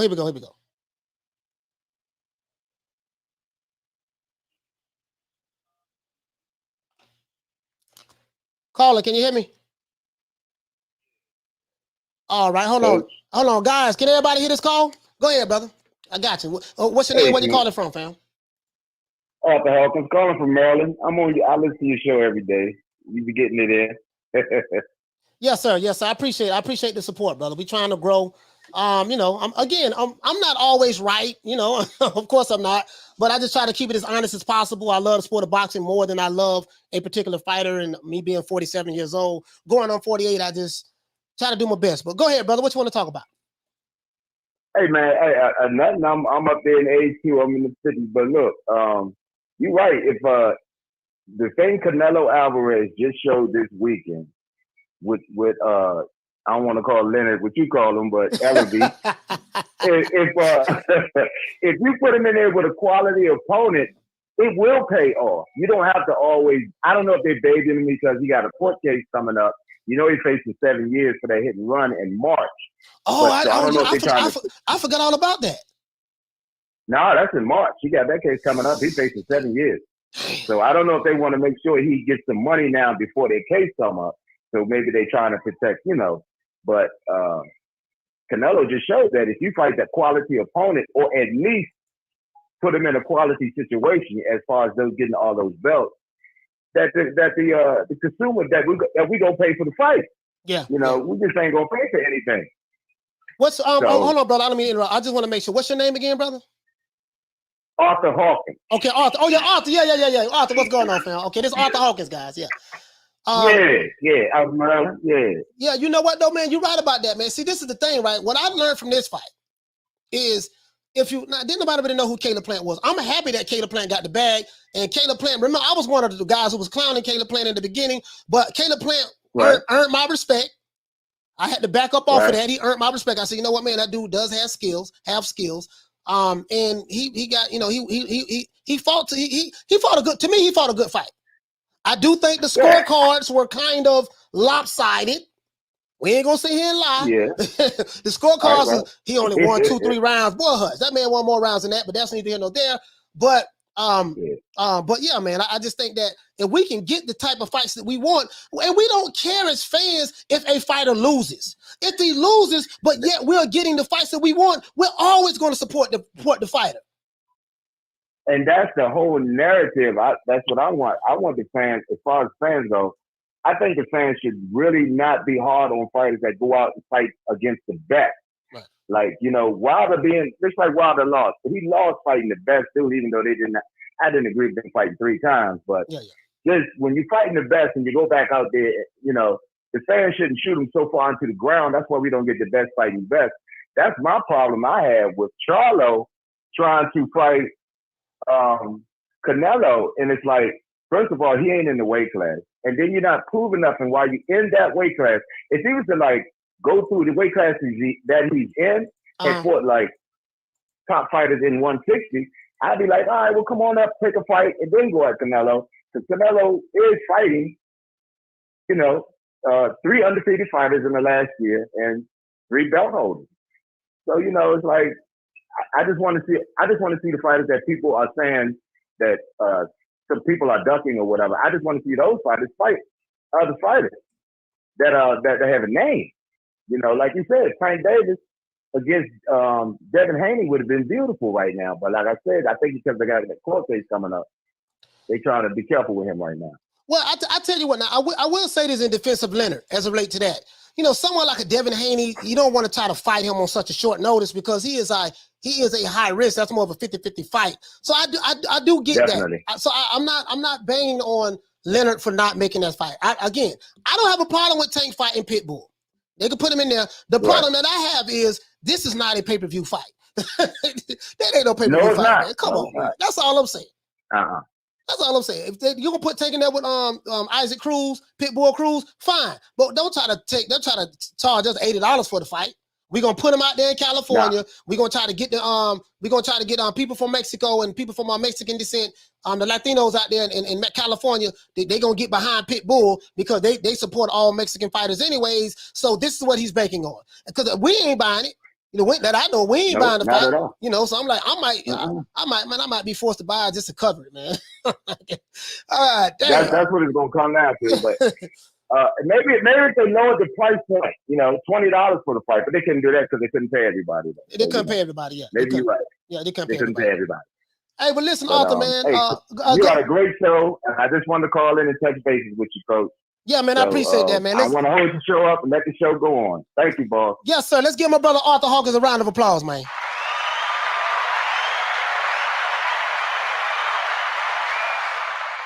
Shout out to the New Media Today USA family, man. Shout out to everybody who's listening to this podcast around the world on Apple and stuff like that. Salute to everybody on Facebook and Twitter is watching this show. I really appreciate that. Appreciate everybody who take the time out to watch me, even my detractors. Now I see some trolls that's hating, but it's no problem. I'm not gonna block you. I promise you I won't block you. Hey, okay. Shout out to Jamie Nieto for dropping that quarter of a bam dub on your boy. Hey, Leroy. Super chat received. Playtime's over, boy. He said, Coach, I just got an update that David Benavidez missed weight again. Yes, I heard that. I haven't seen it. I've heard that, guys. Again, like this is another guy. Yeah, Canelo need to fight David Benavidez. David Benavidez is the one. David Benavidez, according to what you guys are saying, he missing weight. He getting popped with drugs in the system. he's, bro, like this is ridiculous. He had this. Listen, David Benavidez was the WBC champion, right? And so this is the argument that this is what I've been hearing. David Benavidez is the WBC champion, right? He was the WBC super middleweight champion, right? And ain't nobody beat him. He lost his belt. He lost his belt on the scale. He lost his belt on the scale twice. Not one time, but 2 times. Not one time, but 2 times. Not one time, but 2 times. He lost his belt twice. He lost his belt based on stuff that was in his control, guys. David Benavidez lost his belt based on things that were in his control. Take that into consideration. David Benavidez lost his belt based on stuff that's in his control. He can control what he eats. He can control what he puts in his system. Oh, well, Canelo waited till David Benavidez lost his belt to move up to try to fight for the WBC belt. But guess what? All David Benavidez had to do was make weight. All David Benavidez had to do was stop snorting cocaine. How you gonna put that on Canelo? If David Benavidez is snorting and missing weight because he's overweight, guess what? That ain't Canelo fault. So we can't sit back and say, oh, he waited till David Benavidez. It sounds good, but what if David Benavidez would have kept this belt and Canelo would have moved up anyways? We don't know. We don't know what we don't know. We don't know what would have happened, right? But what we do know is what a person can control. What a person can control. That's what we do know. We know what a person can control, right? So that's all I'm saying. If that guy makes you, this guy say cocaine makes you lose weight. No, he said cocaine makes you gain weight. Yeah, I don't know. I never used coke, so I never used coke. But I'm saying he got his belt stripped for having cocaine in his system in the past as well. Shout out to Mr. Calderon. Hey, okay. Dropping that $2. Bam, super chat on your boy. Hey, Leroy. Super chat received. Playtime's over, boy. He said tacos are dangerous, coach. Wow. Yeah, man. Cesar Castro says, I think he needs to move up and start waiting on Canelo. Bro, this is ridiculous. Listen, this is another thing. David Benavidez is the WBC #1 contender, meaning that if he wins this fight that he's going to have tomorrow or whatever, tomorrow, guess what? He will be, he's in line to fight Canelo next. Canelo's going to have to fight David Benavidez because he is the mandatory, or he may get stripped, or he would get stripped of the belt. Canelo says, from what we've heard so far, that he doesn't plan on moving up. He's going to stay at super middleweight. I don't know how true that is, but that's what we're hearing. You can't keep blaming Canelo for other people's responsibilities, is what I'm saying. If another fighter's not doing what he's supposed to do, that ain't Canelo's fault. It sounds good. We don't like Canelo, so we're going to blame everything on Canelo, and that's fine. That's fine. He's on Clinton Bruderall. He's a cheater. But it showed up this start Canelo Plant for signing that contract. Sure ain't stopping everybody from saying we want to see Jamal Charlo fight Canelo. How you going to say he's a cheater? You can't trust him, on one note, but yet you want to see your fighter get in the ring and fight this cheater. Can't have it both ways, right? Can't have it both ways. Lisa Bells, the queen, said, does anyone have to pay a fine? There was no bet on the line. I don't know, but this is the thing though, right? Like, it's very unprofessional. It's very unprofessional, but hey, it is what it is, man. I ain't got no emotional, I don't have anything, no dog in the race. I don't have a dog in the race, man. I don't have a dog in the race in this here. David Benavidez, do what you need to do, brother, for your career. It's on you. Shout out to I don't know how to pronounce your name, so I'm not going to pronounce it. We'll just shout out to Cashco, for dropping that $2. Bam, super chat on your boy. Hey, Leroy. Super chat received. Playtime's over, boy. Algorithm. Okay. Algorithm. He says Canelo is a cheater, though. Okay. All right. Let me ask you a question. Did he cheat? Did he cheat against Caleb Plant, my brother? Let me ask you another question. Did he cheat against Billy Joe Saunders? Did he cheat against Callum Smith? Did he cheat against Sergey Kovalev? I mean, I'm just asking the question. Maybe you know something I don't know. He says, how do you do a call from the UK? Oh, you got to do it through WhatsApp. Get WhatsApp. You got to do it through WhatsApp. I want to do that one day, Coach. You got to get the WhatsApp on your phone and then lock this phone number into your WhatsApp. And when you make a call, that's how you do the international calls. You got to do it through WhatsApp. Brian, son of God, Crawford versus Porter Does it go the distance or knockout? Who you got? Oh, I got Terrence Crawford. Terrence Crawford's my favorite fighter, so I got Terrence Crawford. Does it end in knockout? I don't know. I don't think so. You know, Terrence Crawford is a bad boy, but Sean Porter's a bad boy. Sean Porter ain't been knocked out, so I don't know. All I know is that's who I got. I'm picking Crawford, and I'm taking bets on it. So if I lose, you're gonna get paid the same night. You ain't gotta look for me. I'm here 7 days a week, 3 o'clock Eastern Standard Time. I would be here. You would get your money from me. But shout out to T. T says, I'm not going to say Benavidez lacks discipline. He's just too big for 168. He's forcing his weight to make 168. Okay, well, if he's forcing his weight to make 168, he needs to go to 175. It's simple. That's a simple solution to that problem. If you know you catching hell at one weight class, you need to stop fighting at that weight class and go up to a higher weight class. That's still something that is in his control. That's still something that is in his control, Teach. He don't get no excuses. He said, Coach, what's a good way of training hard but not overtrain? Just train and do what your body can stand. You know, you have to push your body to the point to where you got to listen to your body when you're training. Basically, it's simple. Listen to your body when you are training. Your body will tell you, hey man, I can't really go too much of this. Don't, just push it. Don't push yourself to the limits. Just push yourself just enough to get the kind of results that you want. And then once you get used to that routine, then increase your workouts a little bit more until you like reach your peak. Listen to your body. That's the best way to do it. That's how I train my clients anyways.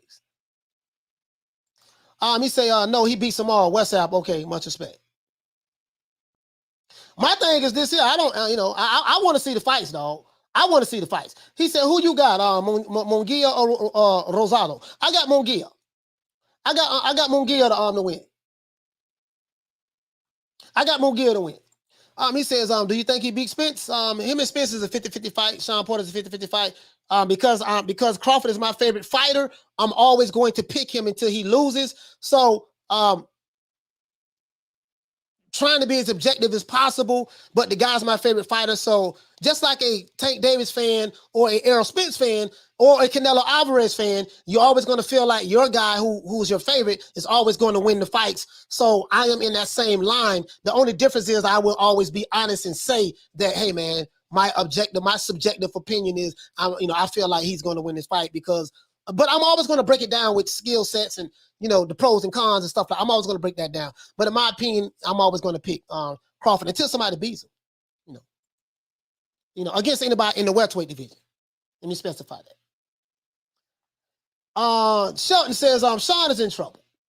Sean gonna fight, man. Sean gonna fight. That's gonna be a good fight, bro. That's gonna be a good fight. I'm just happy for Sean Porter and Terrence Crawford because this event has sold out. This event has sold out at the venue.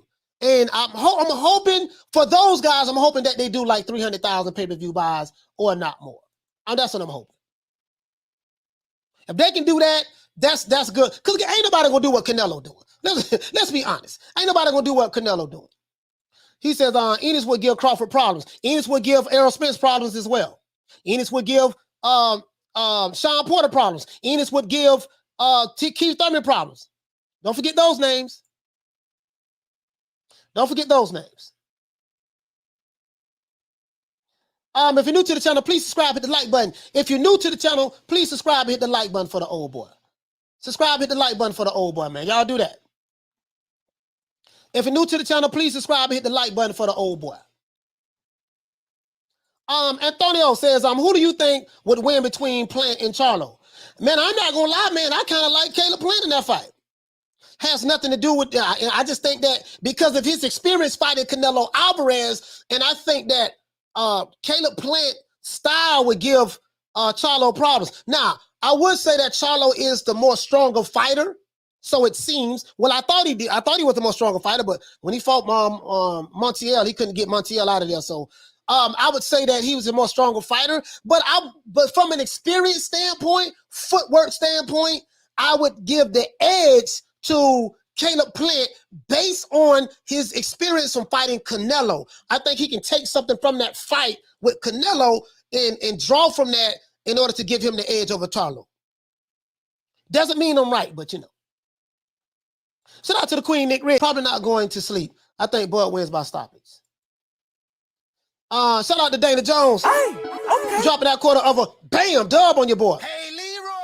Super chat received. Playtime's over, boy.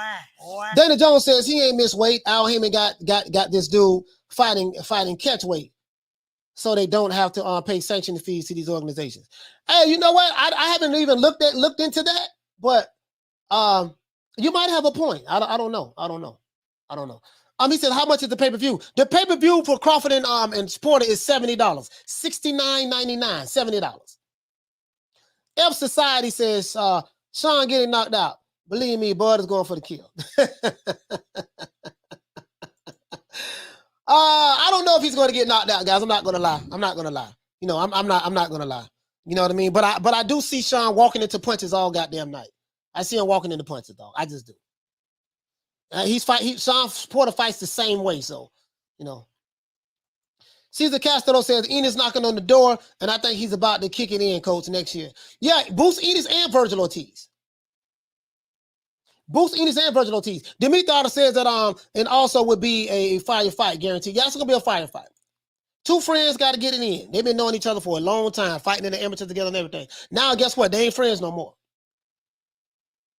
He said, coach will make a good trainer. I am a trainer. I mean, you know, strength and conditioning coach, but yeah. But boxing, nah, I'm not, you know.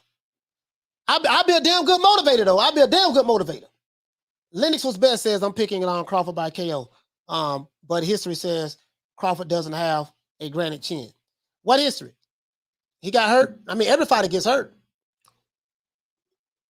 History showed that Sean Porter don't have a granite chin. He got dropped by Adrian Broner. He got dropped by Errol Spence. He got dropped by several fighters. Every fighter gets hurt. Deontay Wilder got hurt. Tyson Fury got hurt. Anthony Johnson got hurt. Every fighter gets hurt. You know what I mean? Everybody ain't got a chin like Julio Cesar Chavez, Triple G, or Canelo Alvarez. Everybody ain't got no chin like that. You know, they get dropped. So it happens. He say Sean just ran into everything. That's what's going to hurt him in this fight. Watch, I got Bud stopping. Let's see. Boston Jordan says, I don't think Porter can be KO'd. So if Crawford does the impossible, he's the man at 147. F Society says Plant is a great boxer, no power. Yeah, he is a great boxer. He say Plant hands is soft. It's too soft. Hey, they said the same thing about Floyd Mayweather. He was still winning. Brian says, did you see Tank Davis sparring Porter? Yeah, I saw that. Porter looks bad and is in trouble if he comes out like he did in this sparring. Yeah, I saw that. I don't really get too much into sparring. Brian, son of God, to be honest with you, my brother, because you know, you don't know how many rounds he was fighting before he got in the ring with Tank. We don't know any of that. I know that Sean Porter is going to do what he does best. He's going to come in there, head down. He's going to use his jab to try to get in, and he's going to be winging punches like he did against Ugas, like he did against Errol Spence, like he did against Adrian Broner, like he did against Berto. He's going to play this. He's going to play. I call it the aggressive pit bull style. That, you know, he's going to just rush you, and he's going to try to smother you and overwhelm you with offense. That's what he's going to do. I watched a lot of Sean Porter fights, and I watched him in the amateurs. He fought like that in the amateurs. That's what he does. We call it choke and smother. We call it the choke and smother style. I'm going to choke you out with my offense and smother you. G. Martinez says, sparring and fight are different. Yeah, man, if you're new to the channel, please subscribe to the like button. Shout out to everybody who's listening to this podcast around the world. New Media Today USA Boxing Podcast. Shout out to everybody. Shout out to everybody who's watching this show on Facebook and Twitter. Salute and peace to the New Media Today USA family who's watching me in the chat. Shout out to my detractors and shout out to my trolls and haters. Shout out to you guys. Shout out to you. Anyways, Arthur Hawkins, he says, Coach, David Benavidez might as well go to light heavyweight. I mean, he should. If he can't make the weight, why keep, you see what I'm saying? If he can't make the weight, dog, why keep doing that? Why keep doing that? Adonis says Porter sparred 7 people that day. I don't get caught up in the sparring. You know what I mean? Because we don't know. Exactly. Coach keeps it trill. Yeah, you know what I mean? Yeah, I have to bless. I have to bless because I don't know. We don't know what's going on. And I'm not going to sit here and let my bias, because I like Crawford, sit back and say that, yeah, man, Porter's a bad boy, man. And I like Porter. Porter's one of my favorite people. I really like this guy. But I never liked his boxing style, Bless. I'm going to be honest with you. I've never liked this boxing style. Never. They never liked it. I'm like, man, this dude, he'll just be, you feel me? I'm just saying, though. You know what I mean? JC says, how come there's no Asian boxers? They got Nakatani, and they do have some Asian boxers. They got to do that. What is it? The bantamweight champion. I forgot his name. I forgot how to pronounce his name. There's some Asian boxers. If you're saying how come there's not an overwhelming amount of them, I don't know. You have to, talk to the Asians. I don't know. Shout out to Nelly. He said, Coach, blessings to you, OG. Yes, sir, man. Hey, listen, they called it the old brother OG. I feel good about that, man, because when I was younger, I didn't think I would live to see 47. Not how I was living out there in the streets, boy. I didn't think I was going to live to see this long. So for me to get to this age, it's a blessing, especially after being shot here and bullet coming out there and shot in the back and stuff like that. I didn't think that, but thank God that I'm here. And then I had to change my racist ways. My mindset was crazy. I was ultra militant. I was super militant. Wasn't nobody more militant than me. But that's neither here nor there. He says, I want the truth. You're going to get it from Coach. He said, if you want the truth, you're going to get it from Coach always. Respect. We cooking here, man. Yes, sir, man. If anybody want to call in, man, 530-494-9636. If you want to call internationally, put this number in your WhatsApp, and you can call directly from there, man. Y'all can call in, man. Every Friday, we're gonna do call-in days. Call-in days, man. I want to hear from the people, man. The people is who I do this for, man. I do this for the people, by the people, of the people. I am from the people, and whatever the people wants to do, this is what I want to do. I work for the people. I don't work for the classes. I work for the masses. The masses are the people. So whatever the people wants, that's what we got to do. We got to give the people what they want. Leonard Ellerbe, sir, you're going to have to give the people what they want, right? If you don't give the people what they want, you see what I'm saying? You're not going to get what you want. Now, you probably, a big round of, let's see, who calling in right now? Let's see. All right, hold on, guys.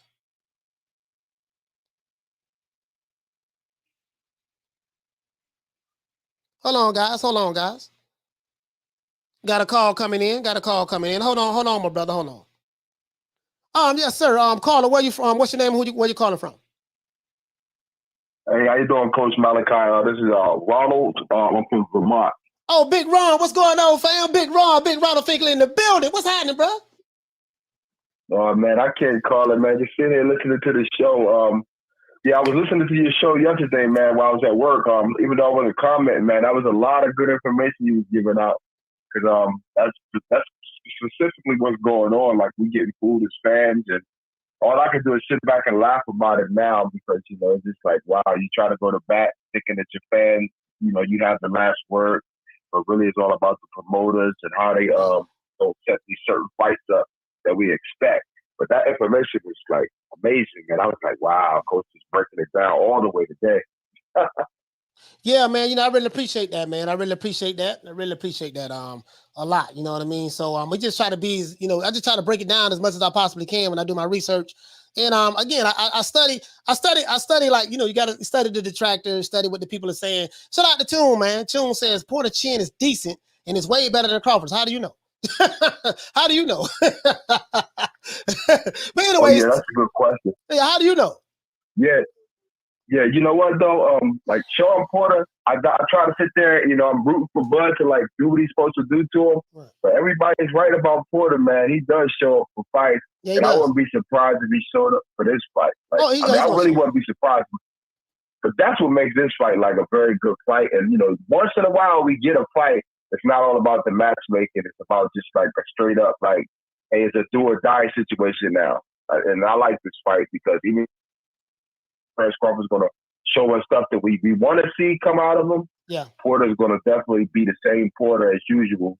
I don't know how his camp is going, though, but I don't not see him not showing up to, like, give everybody a great fight, man. I just wanted to call in and say what's up. Yeah, man, I appreciate that. Work. Yeah. It worked. Yeah, man. Hey, man, salute. All right, man. Salute to my brother Ronald Finkley, man. Let's give a round of applause.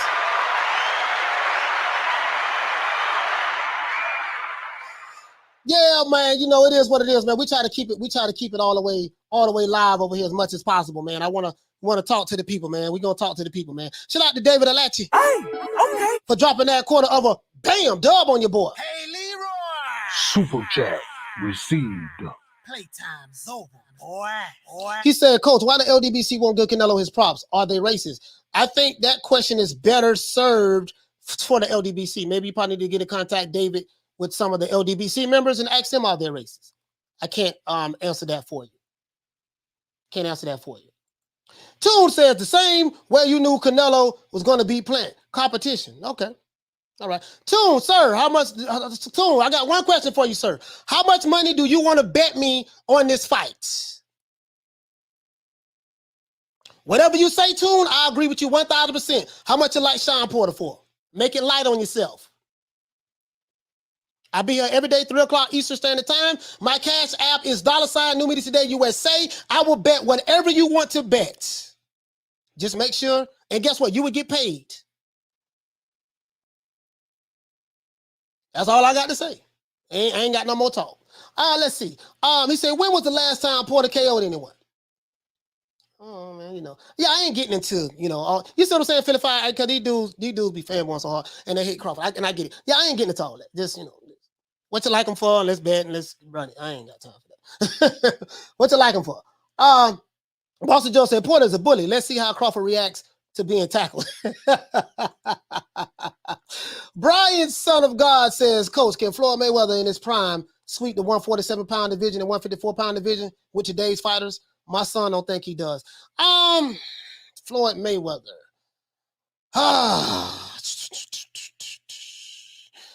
Let's see. Floyd, when he was Pretty Boy Floyd at lightweight was a monster. He wasn't playing. I think Floyd in his prime, yeah. He beats them all. He beats them. I would say that. I would say that. I would say that. I would say Floyd beats them all. He say, Coach, Terrence Crawford will stop Sean Porter by the 10th round. I don't know if he'll stop him. I would know he'll stop him. You see what I'm saying? Toon says, tempting. I hope you are tempted to bet. Let's see. Wendell Jackson says that, yeah, he does. They won't duck because he the bag. Yeah, I mean, hell, I want to fight Canelo. Hey, I want to fight Canelo. Shit. Right now, I put all my titles up. Listen, I told you guys, I put all my titles up. I got, you know, I got the Amazon, you know, I got the WBC over here from Mauricio Suleiman. I have the WBC. I showed y'all my titles. I put my titles up. I'm undisputed. I want to fight Canelo. Undisputed against undisputed. Hey, listen, undisputed against undisputed. I want to fight Canelo. Tell him that. Tell him I want all the smoke. You see what I'm saying? So I want all the smoke. He said, who wins? Prime Mayweather, Prime Canelo. Oh, Prime Mayweather all day. All day. Absolutely. Prime Mayweather all day. All day. Let's see. Matt Gomez says Florida's one of the best I have ever seen, but a prime Terry Norris drills him. Terry Norris is Terry Norris was a mother. Terry Norris was a mother. You know, these are like hypotheticals and you know, and dream matches. You see what I'm saying? It's kind of hard to, you feel me? It's kind of hard to, you know. Oh man, it's kind of hard. You know what I mean? So, she said, I want Sean to fight Zab Zuda. No, you see what I'm saying? Just different times, different eras. You know what I mean? He says, show one of them titles, please. Yeah, I got it right here. They say the WBC is the most prestigious belt. That's what they say. Guess what? I got a WBC belt right here. See what I'm saying? It is what it is. Mauricio Suleiman, you see Muhammad Ali right there. You know, Manny Pacquiao. You know, we got Mike Tyson in the back. You know, Floyd Mayweather. You know, I'm Floyd Mayweather. You know, yes, you know, I did it the best. Yeah, Canelo, he's a great fighter. He's a phenomenal fighter. I beat him. You know what I mean? You know, yeah. I got that. I got that. I don't be, you know what? I ain't with all the tongue wrestling. What you like them for? That's all I want to know. What you like them for? I'm here 7 days a week, 3 o'clock Eastern Standard Time. Let's see. Yeah, but Damien says hypotheticals are the same fights. We're getting at 135 pound division. Hey, listen. Hey, Damien, check this out, man. Bro, what these dudes here, man? The marketing program that they be doing, bro. Then they go around on the chitlin circuit and they work the media, the networks and stuff like that, and they try to sell it. They think we stupid, man. As I said before, bro, the pay-per-view is not dead. It's just the fans have gotten smarter. The fans have gotten smarter. They're not dead. Pay-per-view not dead. It's just the fans have gotten smarter, man. Fans ain't falling for it. The fans ain't falling for it. Say Luis Ortiz is a prestigious, has a prestigious belt, coach. The boogeyman of the division, huh? He had he got the FE Carbox heavyweight title. What the hell is a Carbox title? Bro. Bon Scott saying Kazagi smashes Canelo. See, this is the thing, like these different errors and stuff. It's hard, bro. It's hard, you know. And everybody's going to cling on. There's really no wrong answer, to be honest with you, because it's all subjective to the individual. There's really no wrong answers because it's subjective to the individual. Hold on, guys. It's subjective to the individual, man. If you don't like the guy, or if you know, you're going to say what you're going to say. If you like the guy, you're going to say, you know, it's subjective to the individual. You see what I'm saying? So that's all I'm saying. If you're new to the channel, please subscribe, hit the like button. If you're new to the channel, please subscribe, hit the like button. Shout out to everybody who's listening to this podcast on, you know, around the world. New Media Today USA podcast. Please subscribe to the podcast as well. The links are in the description below. You know what I mean? So, she says that, he says that, can there be an undisputed regular champ? But this ball been taking the easy matches. Fight another ball. Tyann Trotter, salute to you, Queen. She says that, can there be an undisputed regular champion? If so, I think Tank would try to win. No, hey, listen, Tyann, listen, all jokes aside, I know I've been kind of hard on Tank, but Tank handlers are cherry picking. But this ball been taking the easy matches. Fight another ball. And Tank has, he has, you know, some of his fans are they put him in protective custody. They don't want to see him fight the tough guys, and they try to hype him up. Like, I broke it down yesterday. I hurt some feelings. I hurt a lot of feelings yesterday. I did, but I had to. You know what I mean? I might have lost some people, and it's fine. It's fine. I have no problem with that. We don't do no D-riding over here. We don't D-ride for likes, subscribers. We don't D-ride for other channels. We don't D-ride for fighters. We don't D-ride for promoters, managers. We don't D-ride for matchmakers. We don't D-ride for fighters' fathers. We don't do that over here. Not over here. I'm going to call it the way I see it, and if they like it, cool. If not, cool. Doesn't matter to me. He says Spence went the distance against Kell Brook, but Crawford took him out by knockout with ease. People keep underestimating Crawford's power. Crawford by knockout on Porter. You know, well, when Spence fought him, he was coming off of an injury with Triple G. So, and they fought years ago. And and to be fair, I would say that shit. I think once Kell Brook went back down in weight, that was one of the worst mistakes he made when he went back down in weight. You know what I mean? But you can't compare apples and oranges. Spence has a different style than Kell Brook, you know. So it is what it is. I'm not going to say that because Spence, you know, stopped Kell Brook in the 11th round, and because Porter knocked him out and Crawford knocked him out in 4 rounds, that means anything. But you know, I'll just say that the Crawford detractors will say that Kell Brook was damaged goods and all that stuff there. And that's what they're going to say. They don't like Crawford anyways. They don't like the guy, so, and it's fine. It's fine. There's nothing wrong with that. They won't bet any money against him though against Porter. I noticed that. They won't bet no money. You can't find one of them that's gonna bet money against him though. You know. But anyways, not one. He said Randy Gonzalez, Tank is 27. He's not getting any younger. Yeah, Tank should be fighting better competition. But this is why I showed you guys what's going on with the business of boxing. When Leonard and I take my hat off the blue because he hit the nail right on the head. You know, Leonard says that people who don't know, who says that Tank should be fighting better competition, don't understand the business of boxing. No, we do understand the business of boxing. I just showed it yesterday. It's the promoter's job and the matchmaker's job to make sure that we don't get a 50-50 fight. We're going to strategically choreograph your career, and we're going to decide to put you in there with somebody and hype this dude up and say, he's a bum. No, hype this dude up and say, boy, this dude here, we're going to call him Pit Bull. He's the Mexican Mike Tyson. I don't know how Tank going to beat that dude. And think that people are going to be running across the border and running across the border and running to the cable company to pay for the pay-per-view. That's all that shit is. Come on, bro. We ain't stupid. We don't put no fighters in protective custody over here. That's why I do everything in my power to run away to fanboys. When they get mad at me because I'm not pushing that narrative, I do my best to run them away. Easy Don says WBC franchise, WBA, and WBO regular champ. IBF doesn't have regular or interim champ, so no one can't be undisputed as a regular champ. Let's see.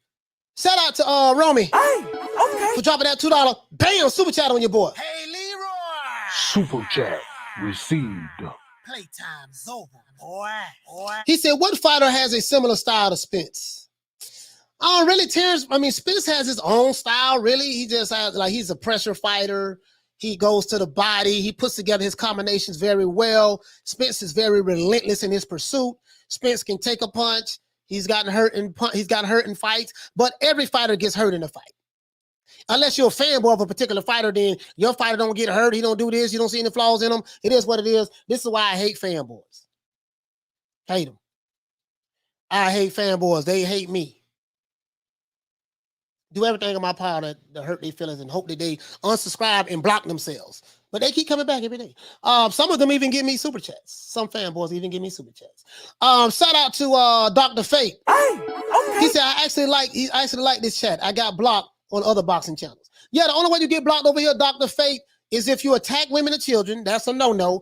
And if you are spamming, that's a no-no. And if you are saying racist things in the chat, those are the 4 rules. If you break any of those rules, you will be blocked and you will never be able to come back unless you create another account. Pernell Whitaker would have beaten both Mayweather and Ward. It would have been a very boring fight, but Whitaker would have beat both of them. That's a hypothetical. Floyd Mayweather used to spar on Pernell Whitaker back in the day when he was in the Olympics and stuff like that. Floyd Mayweather used to spar Pernell. Pernell wasn't, they just, like Floyd Mayweather, I used to spar him back in the day, man. So RIP to Pernell Whitaker, man. One of my favorite fighters of all time. I was a fanboy of Pernell Whitaker. So I understand what it's like to be a fanboy. I do. I haven't been a fanboy in 20 years. 20 years. Let's see. Easy Dimes, what you say, fam? He say, this bomb is taking the easy matches. Fight another bomb. Sorry, let me get my hand out this sound. Easy Dimes says, needs to come back. He says, Spence needs to come back until 2022. Needs his eye to heal up properly. Yeah. They say Spence say he's going to be at the Porter fight. Al Heyman is trying to get Terrence Crawford to come over there. Terrence Crawford, I told you guys months ago. I told you guys like 5-6 months ago, and I had the receipts that Terrence Crawford is not re-signing with Top Rank, and he's not. He's leaving. So you'll see those same guys who say they hate Crawford because he signed the Top Rank. When he leaves, they still going to hate him. They're going to just show you they didn't like the guy in the first place. They won't bet no money against him, though. Car ain't got no roof. Let's see. She says, Coach, what round would you like to see the stoppage in Crawford versus Porter? I mean, you know what, Bless, to be honest with you, Queen, when you're fighting on this level, and I know Terrence Crawford has stopped every welterweight he's been in the ring with thus far, and he's a smaller guy. The other guys are bigger than him. Sean Porter's bigger than Crawford. Kell Brook was bigger than Crawford. Jeff Horn, David Benavidez, Mean Machine, all these guys was bigger than Crawford. So, he's a smaller guy. He's going to have a hard time stopping Porter. But if he does stop him, it's going to be late. If he does stop him, it's going to be a late stoppage. And when you have someone like a Sean Porter, he's going to be relentless in his pursuit. Sean coming. He don't give a damn. He fights the same way. He don't give a damn. Unknown caller. Hold on, guys.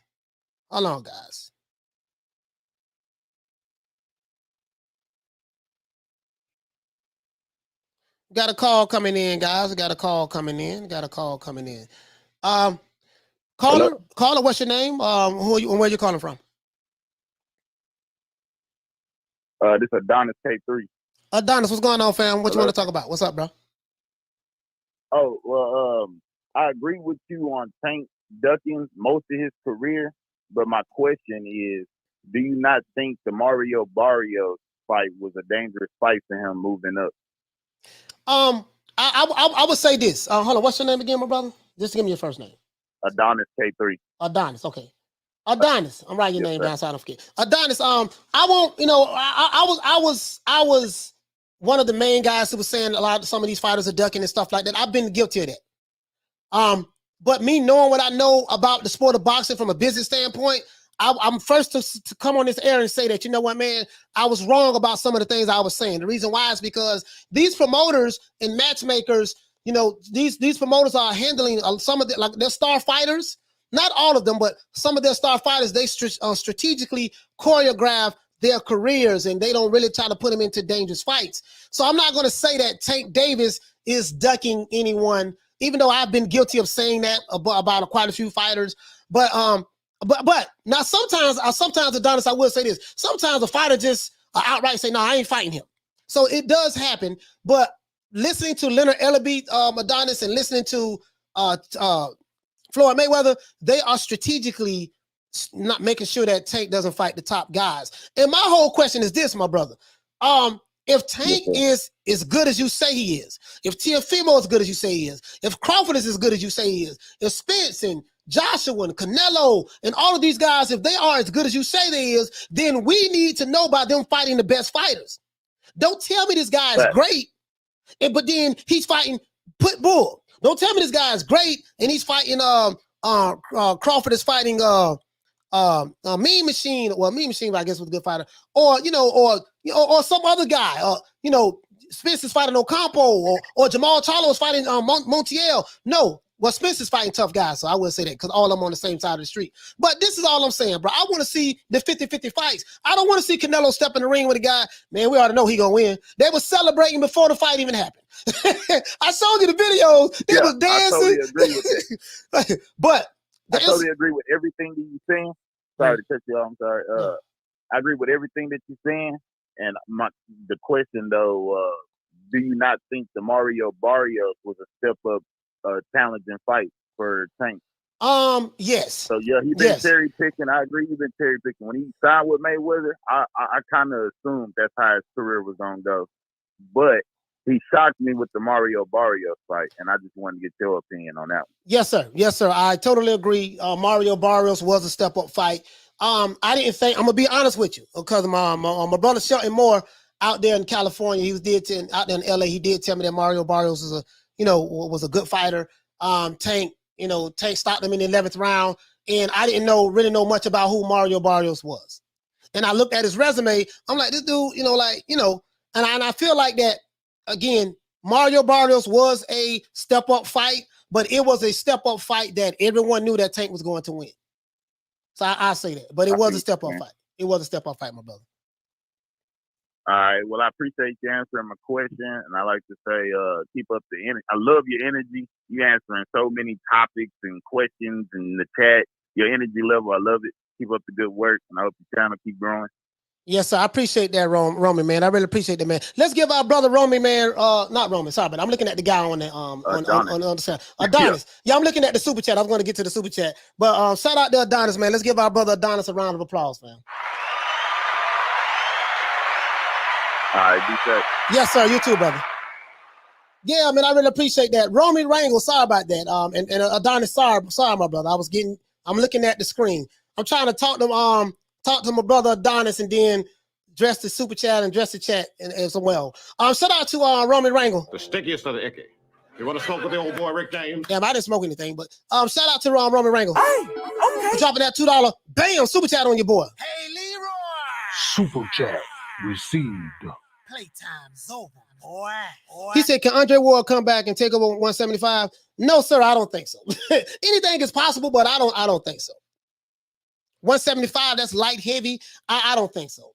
I don't think. Andre Ward has been retired for a while. There's a reason why he doesn't want to come back, hasn't came back. I don't think so. I don't think so, to be honest with you.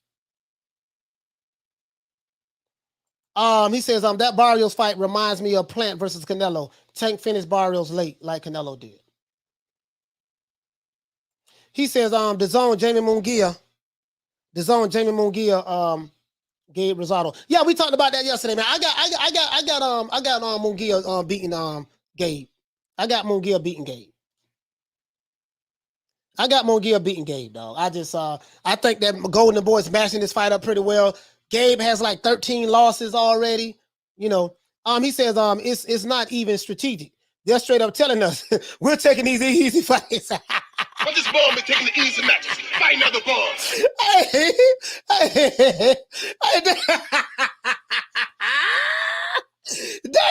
David saying it ain't even strategic. They just straight up telling us. But this ball been taking the easy matches. Fight another ball. I got that David, boy. Oh man, bro, David, bro. Let me take this off. He says, Martin Ramos says, Norris had a glass jaw. Yeah, Terry Norris did have a glass jaw. He did have a glass jaw. That's it. He says, Dimitar says, Gabe too weight drain. Yeah, they say that. They say that. You know, he looks weight drained, and again, Gabe couldn't pull off the upset and knock out Munguia. You know what I mean? But you know, and I ain't saying Munguia no world beater. He got 37 wins, 30 knockouts. But when I look at his resume looked very strategically choreographed. I'm just being honest with you. All you Jamie Munguia fans, I get it. He's from Tijuana, Mexico. You know, he's the next Canelo Alvarez. Man, the boy resume looked delicate. 37 wins, 30 knockouts, a bunch of 8-round fights. You know, I'm just being honest with you. His career is strategically being choreographed. Just being honest with you. But yet and still, I'm going to pick him to win this fight. You see what I'm saying? You know, I'm just picking him. He said, Matt Gomez said Ward avoided a prime Adonis Stevenson. Yeah, they didn't fight. John Stewart says Canelo been ducking. Okay, hold on. We got a call coming in. Guys. Hold on.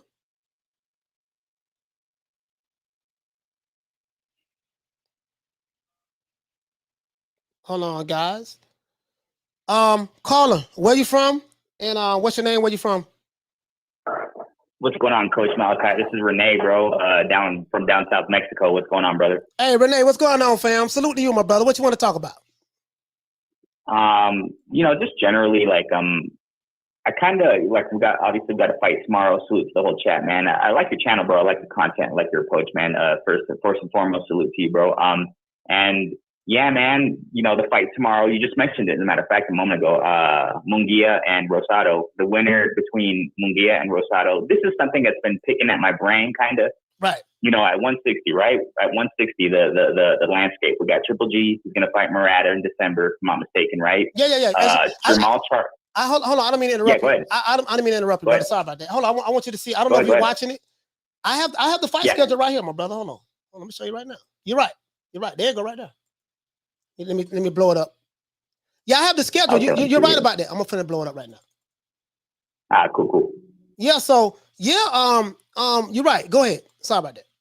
Oh yeah. No. So what I'm saying is that so we got Triple G and Murata. They're fighting in December. Jamal Charlo. Who knows what's going on? Last we heard, right, was Jamal Charlo was in the Caleb Plant Canelo fight, saying that he'll fight Canelo in Mexico, right? And his coach next to him saying, yeah, we'll fight him in Mexico. Who the heck knows what's going on with Jamal Charlo with the layoffs too? Last fight he had was in Montiel, right? And before that, Derevchenko. I respect the Derevchenko war, but these long layoffs, we also got, just to get the landscape, right? We also got Demetrius Andrade, who's going to fight Quigley. Yeah, Quigley. Are you serious? I got it right here. Jason Quigley. He's fighting Jason Quigley. Yeah, and so Quigley. And then we got also in the 160, right? We got Chris Eubank Jr. fighting Liam Williams, the guy that Andrade had a problem with, who was gassing out, blah, blah, blah. We know stories. These long layoffs, this is what I'm trying to say here. These three guys, Triple G, Jamal Charlo, Demetrius Andrade, they all want the Canelo sweepstakes as of late. I personally don't think they really, Canelo's in 168, man. What are they doing? Screaming Canelo. They're at 168. Why don't they just take care of each other? I definitely, that's cool. Triple G is going to unify. You know what I'm saying? He's going to try to fight and beat, he's going to try to beat Murata. That's great. They're going to unify. I got nothing to say really against that. You know what I think is going to happen, Coach? I'm not an expert in, predicting future and stuff like that, whatever. But, I think that Jermall Charlo and Andrade, they're trying to wait for the Triple G and Murata winner. So, and if Triple G wins, which I think he will, they're going to go for the easy pickings in Triple G. Why do I say easy pickings? Because look at Triple G, you know what I'm saying? Look how old he is. What is he, almost 40? Yeah, he's 39. I think Triple G is 39 years old right now. He's going on 40. Yeah, he's at the end, man. He's at the end. And also I don't really like how some people out there, whatever, on Twitter, whatever, these boxing writers, wherever they are, right? Saying that they're trying to hype up, bro. They're trying to say if Triple G beats Murata, then they should make the Triple G and Canelo fight trilogy. Are you kidding me, man? Are you kidding me? I think Canelo would smash Triple G at this point. You know what I'm saying? Why am I saying this though? 160. These guys got to mix it up. You know what I'm saying? Jermall and Andrade, they should have mixed it up a while ago. Jaime Munguia, Rosado. I guess the next best thing that they can do is, Jermall Charlo. He's not fighting anyone, so fight the winner of Gabe Rosado and Jaime Munguia, right? Yeah, Jaime Munguia is the #1 contender for the WBO and the WBC. So what I'm thinking is, okay, once he win this fight, if he can win this fight tomorrow against Gabe Rosado, then he can. She says Jaime Munguia said that he wants to fight for a world title shot. Well, he's in position to fight for a world title shot once he win this fight. Now, would De La Hoya allow him to pursue to fight those fights? That has yet to be determined. But right now, Jaime Munguia is in control of his own destiny right now. If he wins tomorrow, the WBO or the WBC can say, hey, you guys, whoever does it first, you're going to have to fight this guy. If you don't fight him, you got 30 days to negotiate something. If not, we're going to mandate it. So, and I just want to see the fights. Munguia is a big kid. Yeah. He's 25 years old. Jermall Charlo is he's a big guy. So, hey, I just want to see the fights, man. I want to see the fight. I'm not with protecting fighters. If this guy, this is my motto. This is my motto. If your guy is as good as you say he is, I want to see him fight the top dogs. Yeah. Also, what I think is best, and I don't want to be long. This is my last point. Okay. In the lead up to the Caleb Plant and Canelo fight, if I'm not mistaken, Adrian Reynoso, even Canelo himself, some time ago, mentioned that the hit list, I guess we can say, right? They want to make Benavidez, if he gets through Davis, which I think he will tomorrow. So it's going to be their list. They already said it. You know what I'm saying? Benavidez, Charlo, Bivol, and Beterbiev. However, what I'm hearing is, who knows if it's true, right? But what I'm hearing, but from this source, really, really legit, whatever we call it, right? But he said that it's possible Canelo's going to defend his WBA against Zach Parker. So who knows, right? Who knows? Yeah, it's mandatory. The reason why I'm saying this is because I think that's a great list. That Eddie Reynoso, Canelo's team, I guess we can say, generally speaking, it's a great list because Benavidez deserves a shot. I think he does because everybody knows what was he champ twice, WBC, right? 168. Yes. Yeah. So I think Benavidez should be next. That's just kind of to culminate that. You know what I'm saying? I don't think Charlo, Andrade, Triple G, I don't think they deserve a shot next as of next. You know what I'm saying? They got to mix it up with each other at 160. Go ahead and let go ahead. All right, yeah, well, go ahead. I just wanted to tell you, man, we're gonna move on. I thank you so much, Carla, for calling in, my brother, man. What's your name again? Yeah, peace out, man. It's Renee Boxion, bro. Oh yeah, Renee. Renee, what's going on, man? Renee, what's going on? Yeah, man. Hey, peace out, bro. I don't want to take your time. All right, man. It's all good. Peace, bro. Shout out to Renee Boxion, man. Yeah, I appreciate it. Peace. Yes, sir. Shout out to Romy Rangel. The stickiest of the icky. You want to smoke with the old boy Rick James? Yeah, man. Wrong sound effect. Shout out to Romy Rangel. Hey, okay. Dropping that half for bam, dub on your boy. Hey, Leroy. Super chat received. Playtime's over, boy.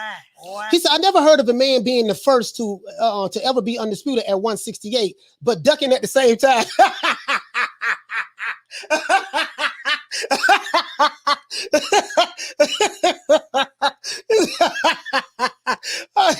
He said, I feel these fighters are chasing their Canelo payday, but not greatness. Benavidez, Beterbiev are problem. Okay. Okay. Hey, shout out to the Roman Reigns again. For dropping that $2 bam super chat on your boy. Hey, Leroy. Super chat received. Playtime's over, boy.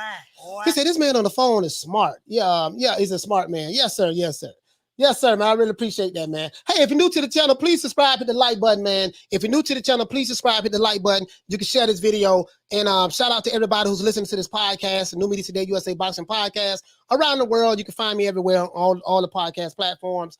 And subscribe to the podcast as well. The links are in the description below, guys.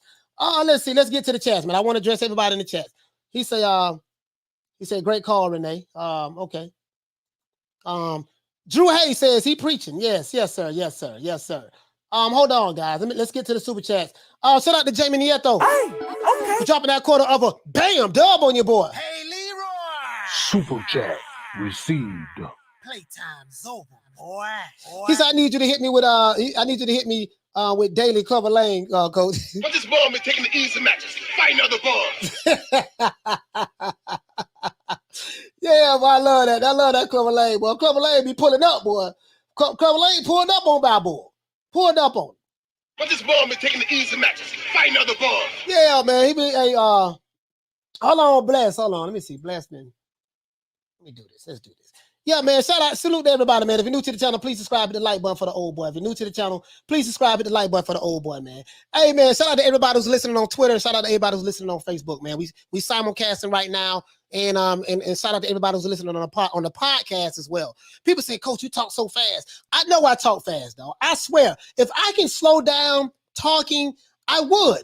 I be trying, dog. You know what I mean? But I think maybe I have ADHD. Or whatever. It's a possibility, you know. I probably diagnosed myself for having ADHD, you know what I mean? But yeah, man, sorry about that, guys. You know, I know I talk fast. I'm gonna work on it. I promise you I'm gonna work on it. I'm gonna try to do better. I just can't do what Blue do. What's up, New Media Today USA Boxing? It's your boy, Coach Malachi Williams. So, hippity hoppity, my rabbit, 2-time carrot eating champion of the world, undisputed superstar. I don't know how Blue do it, though. I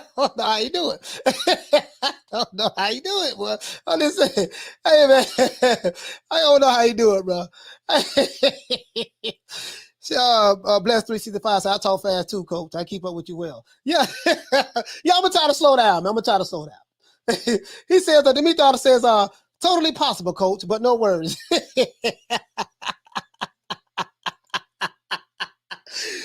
talking fast as hell, bro. But listen, to me, I don't talk. To me, I guess it's because I'm the one that's saying it. I understand everything that I'm saying. So to me, I'm processing it a lot faster than, you know what I mean? It's crazy, bro. It's crazy. I'm processing it like I pick up stuff fast, quick. Okay, I can, you know what I mean? And but I need to work on that. That is probably a flaw of mine that I need to work on. Can't assume that everyone is catching everything that I'm saying. Pause. I have to slow down and talk. You know what I mean? But I'm just an old energetic ass type person anyway. I be hyped and, you know, be excited. So I just, you know, it's hard for me. It's hard for the old boy. I'm trying. It's hard for the old boy. I be hyped. Every time I come on here, I be like, yeah, boy, what's up? What? Yada, yada, yada. What you talking about? You know what I mean? I got a homeboy named Craig Outlaw from Craig was from Fort Pierce, Florida. Fort Pierce. And Craig, oh my God, Outlaw. Shout out to Outlaw, man. He said, yeah, baby boy, check this out, baby boy. Now listen. He said, baby boy, look here, baby boy. He talks so fast, he don't say baby boy. He said, look here, baby boy. He said, baby boy, check this out, baby boy. Baby, everything coach, baby boy? Everything coach? You sure? All right now, you sure? Everything coach? That's my homeboy, Bo Outlaw, man. I mean, Craig Outlaw. Everything coach? All right now. Let me know. And if you need me now, let me know. I'll be over there now. You know what I mean? So, you know, Craig, this is a true story. We was in the trap. Today they called it the trap. Back when I was coming up, we called it the hold, the dope hole, right? So we was in the trap one day, right? Hustling, doing our thing. This is broad daylight. Now this is about 6:30, 7 o'clock in the evening time, right? And the Jack Boys came through. If you don't know anything about the Jack Boys are the guys who come through and rob you. So Outlaw, he had an LTD, 1980, I want to say 86. 6 LTD, gray and black LTD, right? The car didn't work. It didn't work. It crunk up one time. He drove it around the block and it broke back down. The car didn't work. But anyways, where am I going at with this? What did this have to do with boxing? It has nothing to do with boxing. Nothing. But anyways, so Outlaw used to always be like, yeah, baby boy, I'm telling you, boy, if you need me for anything, baby boy, anybody come over here, boy, messing with you, jitter boy. Cause we was jits, we was kids. We were like 15 years old. Let me know, I'm gonna be right over there, baby boy. You know, I ain't nothing to play with. So we looked up to Outlaw. I thought Outlaw was an OG. He was about that life. Come to find out, Outlaw was not about that life. The Jack Boys came through robbers. So he said that, and Outlaw was right outside, right across the street. He was right across the street to make it so bad. He had his head down in the hood of his car, making it seem like he was so busy working on his car, right? So we get robbed. Outlaw! I'm screaming, Outlaw! Boy, the Jack Boys over here, they laying us down. They taking my money, they're all in my pockets. Outlaw, what's up? Bring the fire. I'm telling them to bring the fire, right? A fire is a pistol. Bring the fire, Outlaw, bring the fire. Outlaw ignoring the hell out of us. The Jack Boys, after they robbed us, got all of our possessions. They drove off in the car. When they drove off in the car, guess who come running across the street? Outlaw. Baby boy, what's up, baby boy? What's going on? What happened? I say, man, goddamn, man, the Jack Boys are right here. They robbed us. They robbed us, Outlaw, man. What? You ain't here? Man, baby boy, I wasn't even listening, baby boy. Baby boy, I was working on the LTD. You know I'm working on the LTD, baby boy. What he at, baby boy? What he at? What them niggas at? What he at? He acted like he wanted to do something. We call that faking jacks. He acted like he wanted to do something, right? Outlaw ain't doing goddamn thing. To this day, I'm mad at Outlaw. To this day? How about that? That was 1989. To this day, so, but Outlaw talk faster than me. Everything cool, big boy? Everything cool? Everything kosher just basically mean everything is all right. Everything's fine. Everything kosher. You see what I'm saying? So anyways, it is what it is, man. But check this out, guys. We're going to wrap it up. Check us out to, I think we're going to take a break tomorrow. I'll be back Sunday, 3 o'clock Eastern Standard Time. I want to give everybody in the chat a round of applause. I want to give everybody on New Media Today USA podcast who's listening to this podcast. I want to give you guys a round of applause. Everybody on Facebook, everybody on Twitter, a round of applause.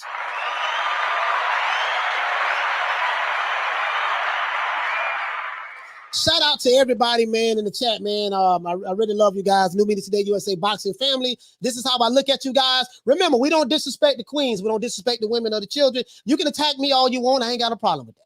I can handle it. I trust me, I can handle it. And just don't be racist and don't spam and we'll be fine, okay? Other than that, man, we're going to go ahead and let's do this. Shout out to the Queen Bless 365. She says, I knew y'all would love me eventually. Oh, man. Shout out to the Queen. Cold Stories of a day's life in South Florida.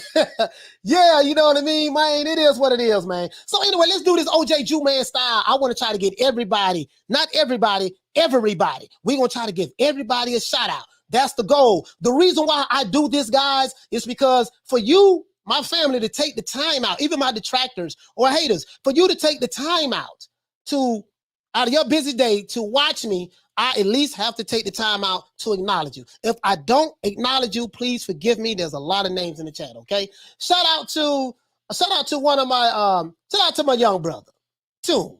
Me and Toon don't never see eye to eye on a lot of stuff, you know. But shout out to Toon, man. Shout out to Toon. OJ Jew Man style. Hey, okay. Shout out to Demeter. Hey, okay. Shout out to Adonis K3. Hey, okay. Shout out to Arthur Hawkins. Hey, okay. Shout out to Renee Box Young. Hey, okay. Shout out to Brian, Son of God. Hey, okay.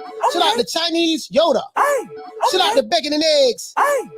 Shout out to my main man, my brother Shelton Moore out there in LA, West Side. Hey, okay. Shout out to Soberanis. Shout out to JC. Shout out to G Martinez. Shout out to who else we have? Big Ronald Finkley for calling in. Hey, okay. Shout out to F Society. Shout out to Boston George. Shout out to Arthur Hawkins. Shout out to Marquetta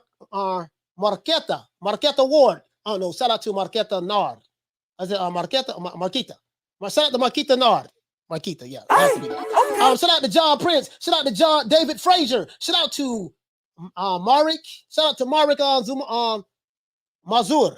I hope I'm not butchering your name, brother. Shout out to James Hickey. Hey, okay. Shout out to the Queen Nick Rich. Shout out to the Queen Bless 365. Shout out to the Queen Lisa Bells. Shout out to the Queen Karma Serene, who was here as well. Hey, okay. Shout out to Adrian Big 30. Hey, okay. Shout out to JC. Shout out to Wayne Love Peacock. Salute to you, my brother. Shout out to Dimitar. Shout out to Alejandro Torres. Shout out to the trolls. Shout out to the haters. Shout out to Blue. I really appreciate that video you did today, brother. I really appreciate that, Blue. That was a really good video. That was one of your most honest videos I've ever heard, ever. Shout out to the Alphabet Boys. Hey, guys. Salute to you guys. Salute you guys. Got much love for you guys. You guys all right. You all right. You all right. Yeah, y'all good people. Y'all good people. I know I be tripping sometimes. To be fair. Shout out to Bless 365. Shout out to Rod Rib Shows. Shout out to Dimitar. Shout out to JC. Shout out to Linux Was Best. Shout out to, who else we have? Graham Taylor. What's happening, bro? Wendell Jackson. What the lick read? Shout out to Al B. Is that Al B sure? Shout out to all the Chico DeBarges, Christopher Williams, L DeBarges, Ralph Transvant, looking ass dudes. I'm just joking. It's an inside joke. It's an inside joke. Shout out to the dude shout out to my homeboy Ed, who took my girl in 1988 from me 2 weeks before the prom. You know what I mean? Shout out to you. Shout out to sorry about that, guys. Shout out to Nelly Content, ENT, what's happening? Jeff Lucietta. Shout out to who else we have, man? Got a whole lot of more on UGC Flame, man. Shout out to the boys over there, UGC Flame. Shout out to David Alachi, James Hickey. What's going on, fam? Javon Soto, what's happening, bro? Javon Soto, what's happening, bro? Shout out to Philly Fly. What's going on? Shout out to what the brother name is, Punch Perfect Boxing, who was here earlier as well. Shout out to Carlos. What's happening, brother? Shout out to Bon Scott. Shout out to who else we have? Shout out to Damian Bennett. What's going on, fam? Shout out to Bruce Goals in the building. Wendell Jackson. Shout out to Oak Cliff 214. Triple D Texas. Shout out to Texas, man. Everything big in Texas. Shout out to Jawan as well. Everything big in Texas. Big hats, big belt buckles, big women, big cowboy boots, just big rims, big tires, just everything big in Texas. Big ties. So you can say, if you're from the South, you don't say tires, you say ties. You see what I'm saying? You don't say I am tired, you say I'm tired. You feel me? Shout out to, try to get everybody as I can, man. It's a million people. Shout out to Renee Box Young. It's too many people, man. It's too many people. God damn. Easy Dimes, what's going on, fam? Shout out to Paul Evans and shout out to Ava. Shout out to Matt Gomez, what's going on?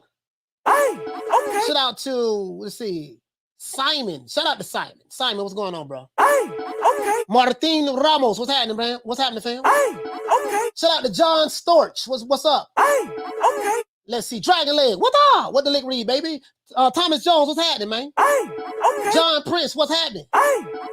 Let's see. Big Joe. Joe, what's going on? Really low. Oh, yeah. Shout out to John Doe. Really low. Bam, bam, Bigelow. Certified pimp like a gigolo. Thinking about starting a rap album, dog. Tell Drake, man, that I'm ready to battle now. Tell Drake I'm ready to battle. You see what I'm saying? Tell him I want all the smoke. And tell Canelo I want to payday too. I'm going to put my undisputed titles up against his undisputed titles. And he better not duck me, son. Canelo, you better not duck me. You see what I'm saying? You better not duck me. You want to take the easy route. But this ball been taking the easy matches. Fight another ball. You want to fight Caleb Plant, but you want to duck me.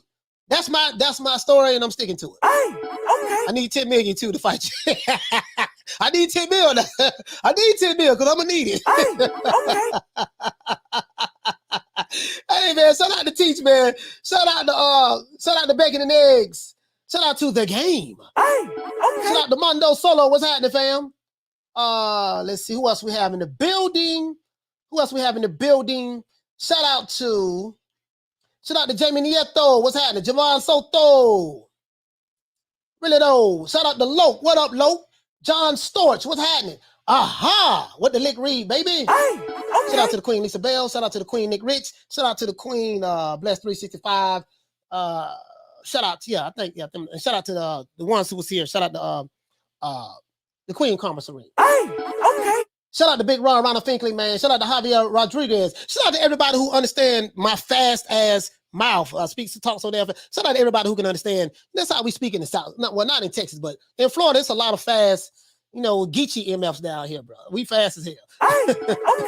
Shout out to James Hickey. Shout out to Big Texas. Texas made. The realest, what's happening, fam? But this ball been taking the easy matches, fighting other balls. Shout out to Demeter. Shout out to Adrian Torres. Hey, okay. Let's see. Shout out to Shelton Moore. What's going on, fam?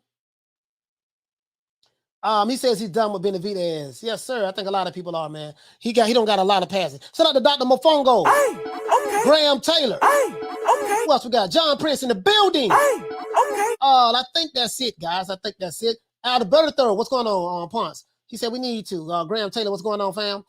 Shout out to Murat. Shout out to my main man Hector Garcia. Big Heck in the building. Big Heck. Hey, okay. He say shout out to Gabe. Shout out to Gabe Rosario and Jaime Munguia. Hopefully both men come out of the fight safe. That's gonna be a good fight tomorrow. I have Jaime winning the fight. I just do. Hey, okay. Shout out to Paul CX. Shout out to my brother Teach in the building. The Queen, Nick Rich. Hey, okay. Shout out to Big Texas, man. Pony Lope, what's happening, fam? Hey, okay. Shout out to John McSmill. Shout out to Ali Muhammad. Shout out to let's see who else we have. Shout out to the Queen Lisa Bells once again. I'm trying to get everybody, guys. If I forget you, please forgive me. Shout out to Johnny Blaze. Shout out to Johnny Blaze. Hey, okay.